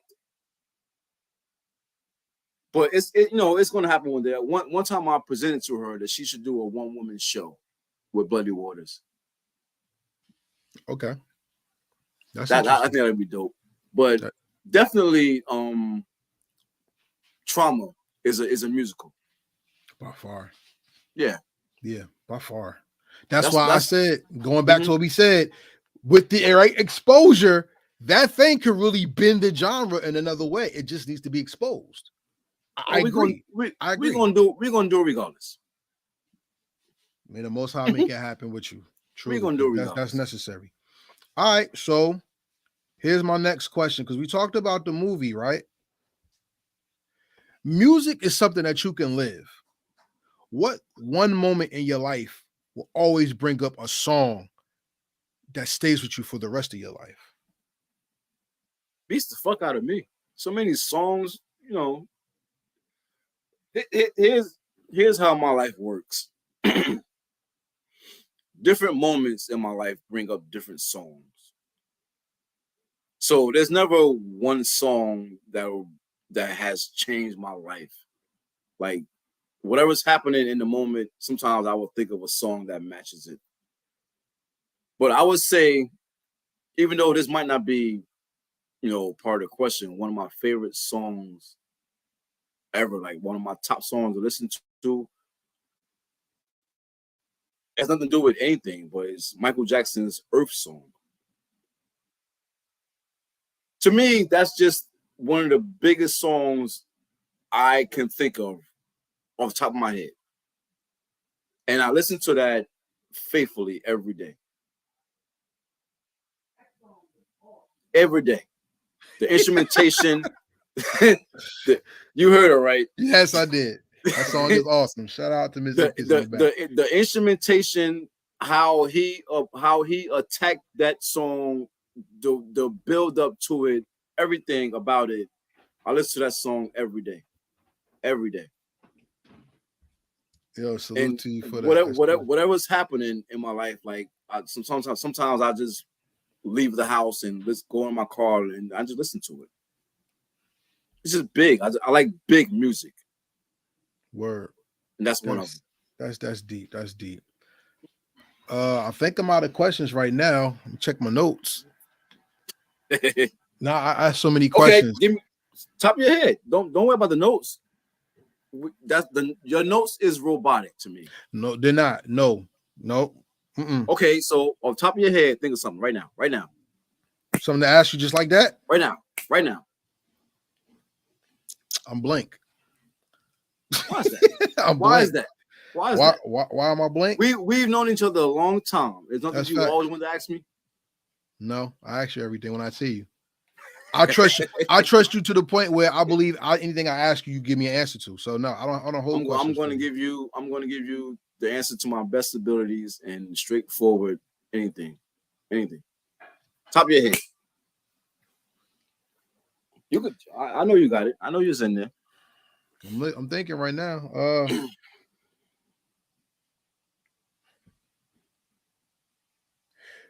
Music has the realm to reach all different types of lives, right? In different types of ways. Besides being heard or watched, how else would you like your music to be experienced? How else is there? Well,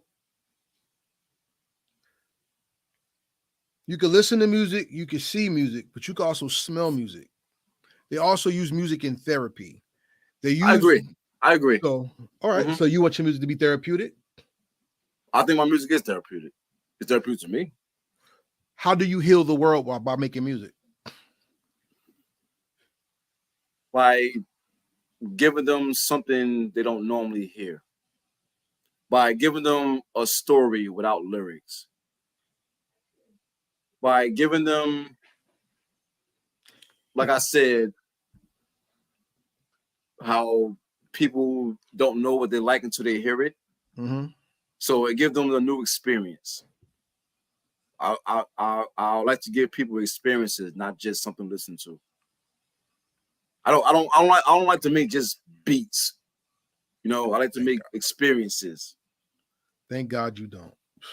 I Please. don't see myself as a beat maker. I can make a beat, but I don't like to see myself as a beat maker.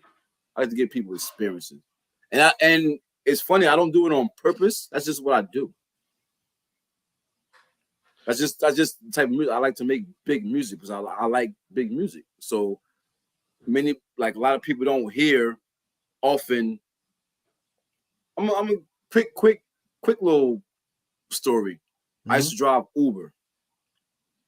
So I picked up this person and I was playing my music. And she was like, who is this? Like, I haven't heard instrumentation in a long time. Like the instruments, the way it's set up, and you know, all that. She was a musician. You know, all that, you know, I haven't heard this in a long time. I said, this is me. You know, she was blown away by it because she hasn't heard this in a long time. Because if you turn on the radio right now, you don't hear instrumentation. You don't hear someone who cares about their beats. Facts. You don't hear someone who spends hours on a hi-hat. You know what I mean? Like I spend days on one beat. That's good. On one. So that's just me and doing it unconsciously, how I make my music. I don't like to make something microwave. I don't like it when I hear it. Though even though I would tell this to other producers, whatever you make, don't delete it. The ones you don't like is the ones that's always, for some reason, the ones everybody like. I've heard that. I don't know what that's about, but it is what it is. I've heard that before too.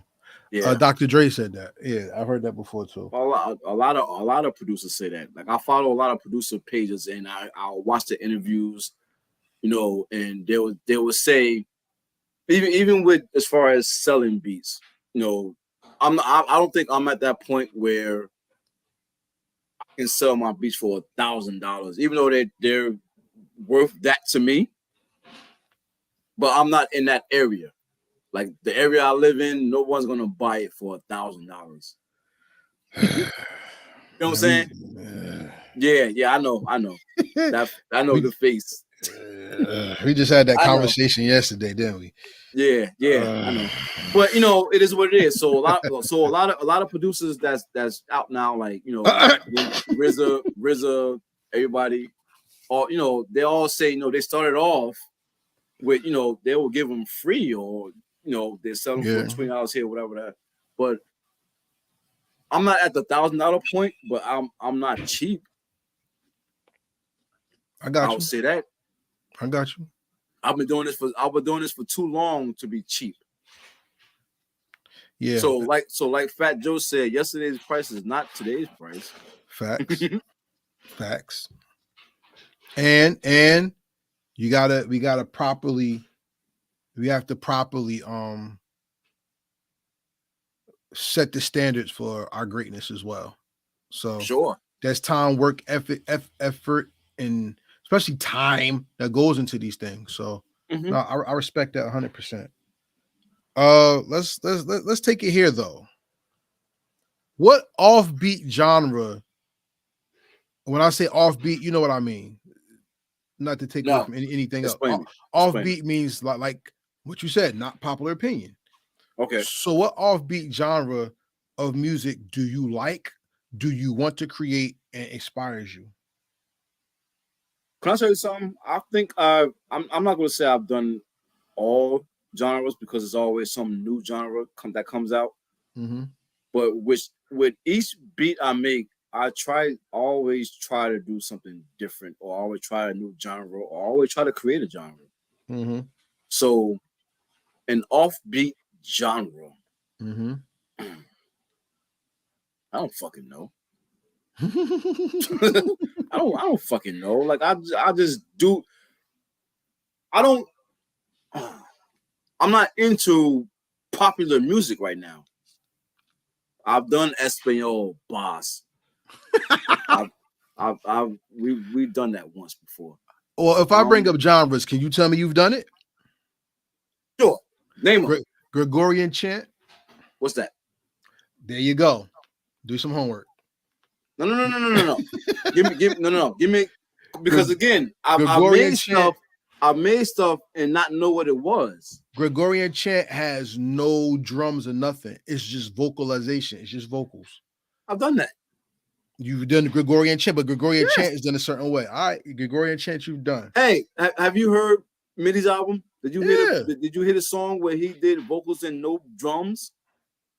Yes. Isn't that it? No. Is it a? You said it was vocals and no drums. Listen to Gregorian chant. I'm telling you, you have to listen to it. Okay. All right. Do you like K-pop? Do you ever make a K-pop beat?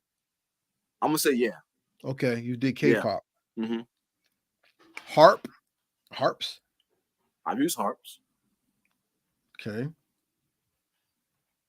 Well, yeah, I've used harps. Stop it. No, it's not have you used it, but it's a type of style of music where it's harp melody and that's it. And it's dope. It's not the one you see the girl sitting down just doing this. No, it's an actual art to it that they play in certain churches. It's kind of fire, yo. Like when people say African music, Africa has so many different countries that they use the instruments different. You see what I'm saying? So like I said, music is such a language that it could go anywhere and you could find something different. Like, you know how my mind was blown when I found the difference between a guitar and a sitar? You know what I'm saying? Like, it's different things that's like, it's just different things that are just bugged out. You know what I'm saying? Like there's Brazilian music, there's compa, there's so much stuff. Like, you know what I'm saying? So what I do is I sometimes put all that together. You know, I would try. I would be on the verge of trying something new and doing something old, and I would try to merge it. Just try like a whole new genre. So there's a lot of genres that I have tried and attempted, and I'm sure there's more out there that I haven't done yet. Yeah, like I'm sure of it. You know, New Job is right. New Job is. Yes. Explain that. That was the guy who was merging anime and hip hop, and I think he did Outlaw Star. No, he did Samurai Champloo.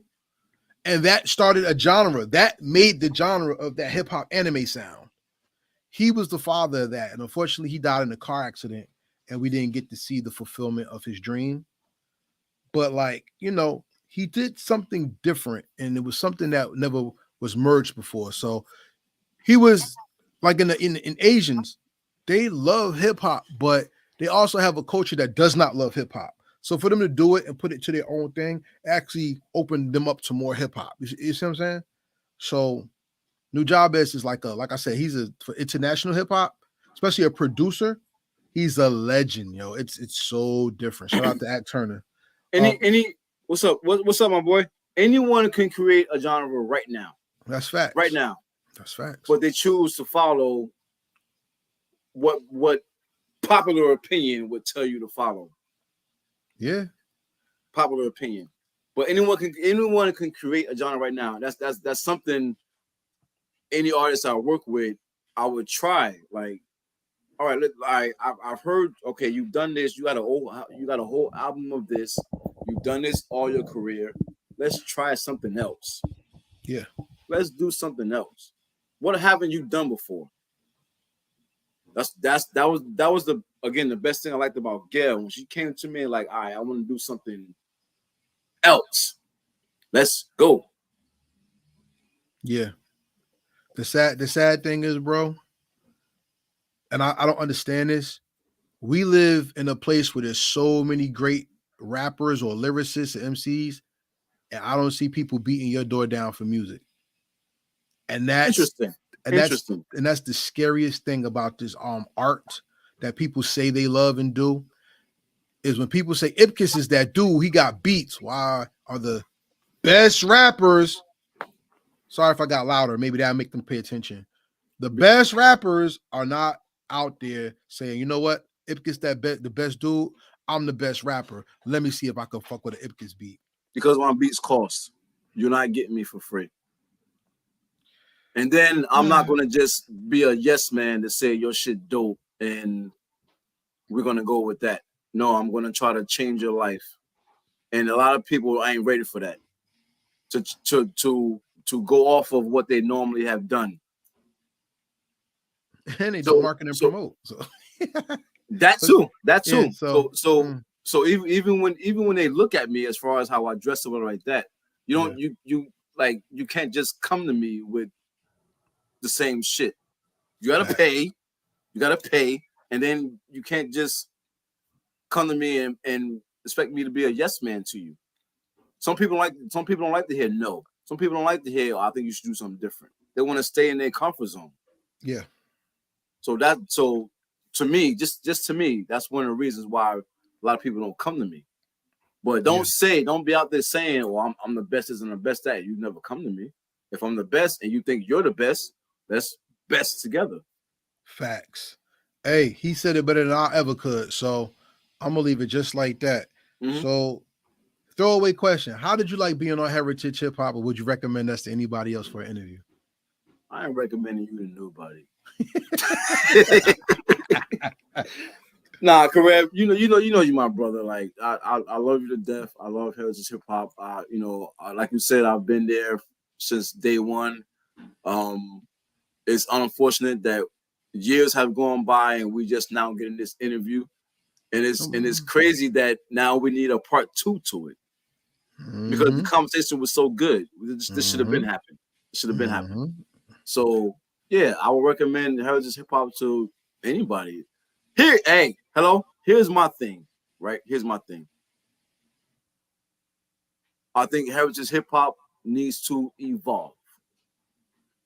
Always. You know, I've told you this before in person. You know, I will tell you this anytime. Piper's Pit is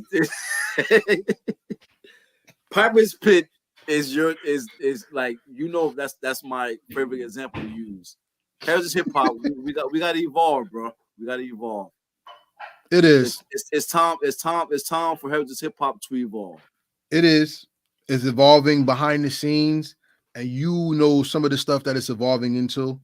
Sure. So, yes. Sure. Yes, it is. It is evolving. Pit. I don't think the world ready for that. Me live in front of an audience talking.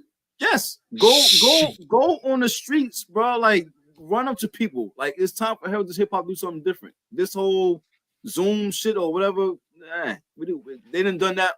We didn't play this out in 2020 when we couldn't go outside. We didn't play this out. I've been going hit the out. Streets. Let's hit the streets. I've been going out. It's been Keep done. Doing it. Keep doing it. Of course. Keep doing it. Hit the streets. But here's the thing, and I'm going to say this to people who want to see Heritage Hip Hop evolve. I need people to get involved. I need a team. This is just me myself.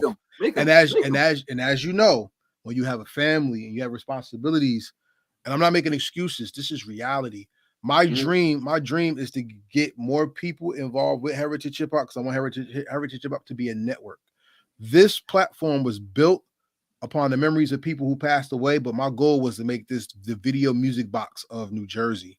So that's why you always see the live performances. That's why I always try to go out to all these things. And when I don't make it, that's life. You know what I'm saying? But it is evolving because one thing a lot of those people did not do, they didn't produce product for people. And that's what I want to do. And like I said, you know some of what's going on with that. So get in these streets. Get in these streets. Oh yeah. Hey, I've been out to Florida in the streets. Florida loves me right now. You know what I'm saying? Okay. I'll be in North Carolina soon. I'll be in Texas soon. There's Utah, there's Wyoming, there's Oregon. There's all that. And that's where I'm going to be. It's a planet. And that's where I'm going to be. And when I go back to Puerto Rico, it is on. Like we said before, nobody's going to support you home. Stay at home. Exactly. They get you out there. Exactly. And that's always been my goal. Believe me. And it is happening. So whether people believe it or not, or think they have seen it or not, it's there, and you will see more and more of it. Because now I'm putting myself on camera more and more, and you know I hate seeing putting myself on camera. I was just like you. See what I'm saying? Mhm. So it is going to happen, and it is happening as we speak. I mean, you know, Sure. like I said, you already got the message. Oh, what's this? I know. I'm boycotting next awards show if it's live. Gail should have won last year. Last year's over. Let it go. Let it go. And for one, you could boycott me, but the voters voted on it. It's not just me. So that's the people behind the scenes that y'all don't know. So Man, they was on some bullshit. Let me just say that. I will say this though. Let me just say that. No, Hey, no. before you say that, whatever you're gonna say, I want you to give your opinion on that award show. That was some bullshit. Let me just say that. But go ahead. I go with my team, and that's what it is. That's all I'm gonna tell you. Man, I don't go with my team. I don't have it. That's why I don't have a team. I don't go with them. But then if I pick every award myself, it'd be biased, and that's not cool. Because you know what? Because let me tell you something. I will say this: the last Truth Behind Beats we had, I thought Stress got robbed. I even say word, yo, and I was like, for real, yo. I mean, and I'm not saying that Smokey didn't make a good beat because he did, but Stress followed the damn rules. And it was like, well, yeah, I talked to Stress about why he didn't win, and and I was like, man, I said Stress should have won that, yo. And even the person who went to go like what beat won, they didn't buy the beat because they said that was the beat that should have won. What are you talking about? So why didn't the beat win? Why didn't the beat win? Because of I went with my voting. Like, yo, this me and here's everybody else. I go with the. You know what I'm saying? Because if I overrode the thing, why would I even have them vote? Like that was crazy. I'm not saying override it. Here's the thing: you just said they were saying that Stress beat was obviously better than Smokey's, right? No. That's what the artist said. The voters didn't say that. No, the voters picked Smokey's beat, and I respected my voters, so I went with what they said. My personal opinion, I thought Stress had the best beat. Period. And that's not against Smokey or them, but because I had them vote and I said I have voters doing it and they actually did it on their show and all that other stuff, I couldn't go against the show that they did it on. Like, that doesn't make sense. Nothing makes sense, but your opinion is your opinion. It is. It is what it is. But I had to respect the voters. So I let voters handle it, and the voters went with that beat. In my personal opinion, I was like, I don't agree, but I had to go with. I put the voters in charge. I had to let them have their run as being in charge. So, okay, we got to pick new voters. It says, see, we also have a panel of judges and the award show. Not the same person is cool and all love. I agree. She just said the same thing I just said. We got to pick new voters because obviously they don't. They didn't vote the right way. But that could be said. Somebody else could say, "Well, what's the point of me doing this? And I didn't win, and they won." And it's all that is always going to happen. So, yeah. I mean, I went with my voters. Politics, that's what it is. Politics is politics. That's the only way I lose my battles because of politics. Hey man, that's life. That's once again meeting the popular opinion and fighting it. You know what I'm saying? And that's why we love it. So man, this is the longest interview I've ever done. This is 2 hours. Great. It was great conversation, minutes, yo. Yes, it is, and that's what it's supposed to be, because you can't just ask questions. You got to have discourse. You have to have somebody talk to you just as much as you talk to them. And I thank you for giving me one of the best interviews I've ever had on Heritage Hip Hop, and it came from the guy who doesn't like to speak, ladies and gentlemen. So salute to my bro Stan Ipkiss. Isn't that a bitch? I want to shout out to Skedaddle. He's tying in. That's right. Oh, my little brother. Another person I want to talk to about some. I want to talk to him about some music too. You know what I'm saying? But he ain't got no music. Shout out to Skedaddle, yo. 2 great projects that came out this year too. He ain't got no music.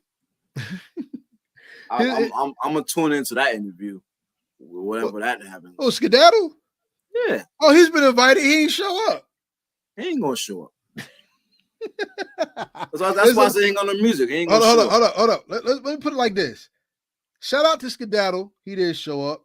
Shout out to Act Turner. He didn't show up. Who else? We can call him out if you want. Call him out.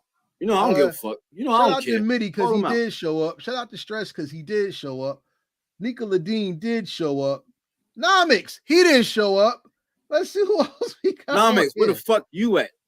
Let's see who else we got on. Yo, we really went in.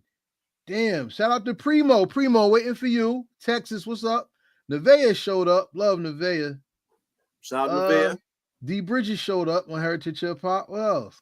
I should interview Boss. Shit, she'll show up. Hey, that'll be dope. We gotta make that happen. Miss Ipkiss, if you would like your own show on Heritage Hip Hop, and we could really get in the street. We're gonna make that happen.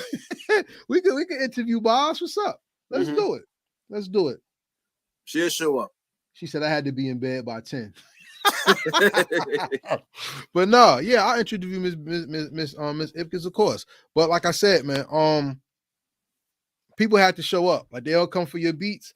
I got people who won awards that didn't get the awards. Think about that. And I have people who have flyers made for them and everything. And on the day of the interview, I'm there on the computer and nobody shows up. So, hey, and that's not only in New Jersey. That's people from Publicis I get and everything. So I got 3 of them. Go ahead. I got 3 of them. Yeah. Heritage Hip Hop Album of the Year.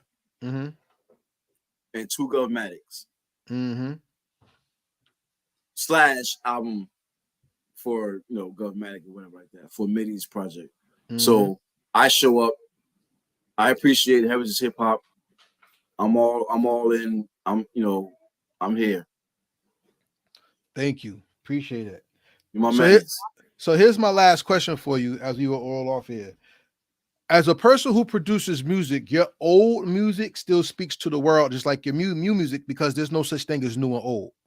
Time is relative to a person because an old song can always be a new song because new ears are born every year. New ear and new sounds are experienced every second. So my last question to you is: the Stan Ipkiss that produced "Let My People Go" talks to the Stan Ipkiss who produced "Headphone Therapy Volume 1."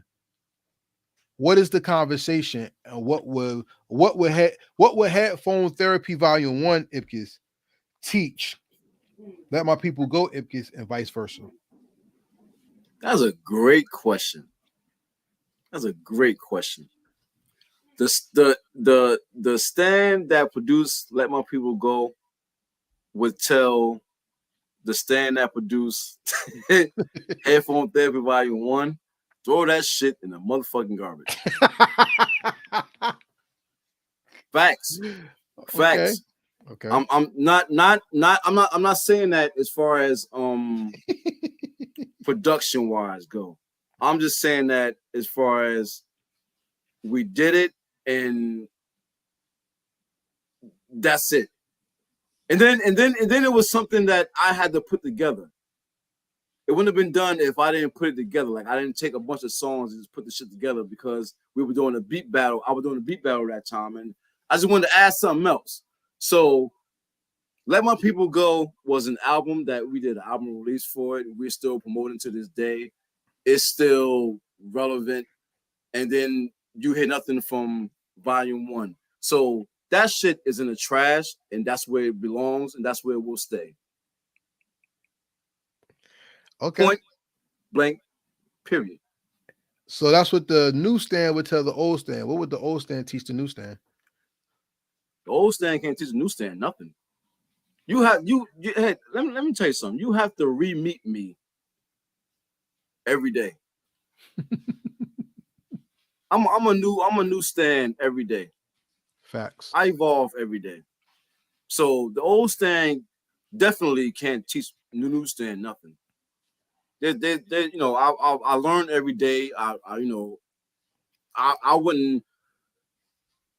Of course, we have things that we learn from our past. So let me not completely say that the old Stan can't teach the new Stan something. But there's things that the old Stan have done that I would never tell the new Stan to do. Like we all know that if we know what we know now, what we know then. Oh, please.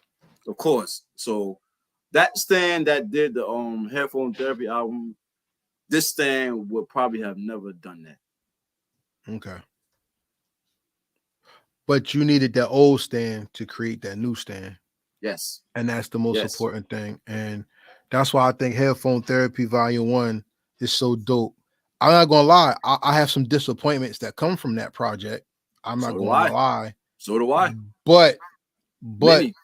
but even through the disappointments, they were necessary to bring the joy that we get today from your new projects. Before we leave, Skedaddle said, F you, Stan. Yo, I love Skedaddle, your energy, yo. That's a good dude right there to me, yo. Tell Esteban he got work tomorrow. Tell him to go to bed. I call him Esteban now because he came to my mother's party looking like a Mexican cartel drug lord. I salute him. He said, give him a date. I'm there. All right, Skedaddle. So here's the challenge. Sunday, 8 p.m. Next week, not this Sunday coming up. Can you be on A&N and R&B and bring your A game? Can you do it? A&N and R&B, I'm watching that if he on it. Because I'm gunning. Choice said, do we see him? Yes, we do. Because you showed up to Heritage Hip Hop and it was one of the dopest interviews I had. Salute to Choice. You know what I'm saying? So, yes, we do see you and we see everybody on here. Thank you for joining us tonight. Make sure you hit the like button, comment, share the video, subscribe to Heritage Hip Hop on YouTube, and hit the notification bell for all notifications for when we go live. If there's an artist that you would like to see interviewed on, he said, let me find out I'm blocked. Well, Choice, you've been invited to A&N and R&B as well. Let's make it happen. But shout out to everybody that's out there. Thank you for always giving me your ear and saluting the artists that are on here. Heritage Hip Hop is represented by the Most High first, who made us. And since we are his heritage and hip hop is our culture, his heritage and hip hop, which means we're all connected to the Most High. And I thank you for this. Please support Heritage Hip Hop. Go to the website, get some merch. Do what's necessary to build us up. Like I said, subscribe to heritagehiphop.com. If it wasn't for Stan Ipkiss, a lot of your new favorite voices may have never been heard. And if it wasn't for Stan Ipkiss coming out of his shell and actually talking to us tonight, you tell me you didn't learn something new from him today. Somebody did. God. Somebody did. Notes 82 said fire interview, a lot of important info as well. Salute to Notes 82, one of the hardest working men who represents New York, East New York, I believe it is, Brooklyn, and also other states. I'm looking forward to volume 2 of his project. Stan, you need to hook up with Notes. Notes. You need to hook up with Stan. And I'm not going to say you don't have real beats, but challenge yourself. Because I always told you, come out your comfort zone. Because you really that nice. No, he's an artist. He's an MC. He's not a rapper, Stan. He's an MC. He's fucking incredible. Okay. Check out his 2 projects that's out right now on streaming service. The main 2 projects, which are damn, I forgot the name of the album. So I'm sorry, Notes. Because Daydream is my shit. And I still sing that damn song. After the lights, or I forgot the name of it, but I'll bring them to your attention. Boss said Choice needs a Crack Baby remix. No, he does not. And I told Choice he has one. I told Choice, in my opinion, what he needs. We need that Gangster and the Gentleman TOO, where one joint is hip hop and one joint is the R&B, and we marry them together. Nah, a double CD of Choice or something. Nah, I said that. Choice has a Crack Baby remix. Okay. Oh, you did it. Okay. Yes. Well, hey. He didn't push it, but I did it. Hey, all right. And then we got she said I didn't know. We got Chops. Chops is on. Salute to Chops. One of the most underrated people in New Jersey hip hop. And the reason why I say he's underrated because once again, the push. I'm glad Chisel's doing what it's doing. The kids in my school love Chisel. Who produced Chisel, by the way? Oh yeah. Oh, him. Let me put I can't do it right. Him. Superman did that shit. Yeah. You know what I'm saying? Yeah. So shout out to Chops in the building. That's right. Let's see. Is there anybody you want to shout out before we got here? I don't want to hog the whole thing. Everybody that's watching, special shout out to my wife. Of course, she's right there in the next room listening, always under my ass, always pushing me, always, making me better than And what I am. thank you for that. Oh, wait. And thank you for that, because for all young ladies that want to be wives, that's a great example. And I thank you for doing that, especially in the public eye. So thank you. Yeah. She plays no games. No games. No game. We'll be in South Jersey this Friday. I'm in another tournament. Boy, these people in their politics.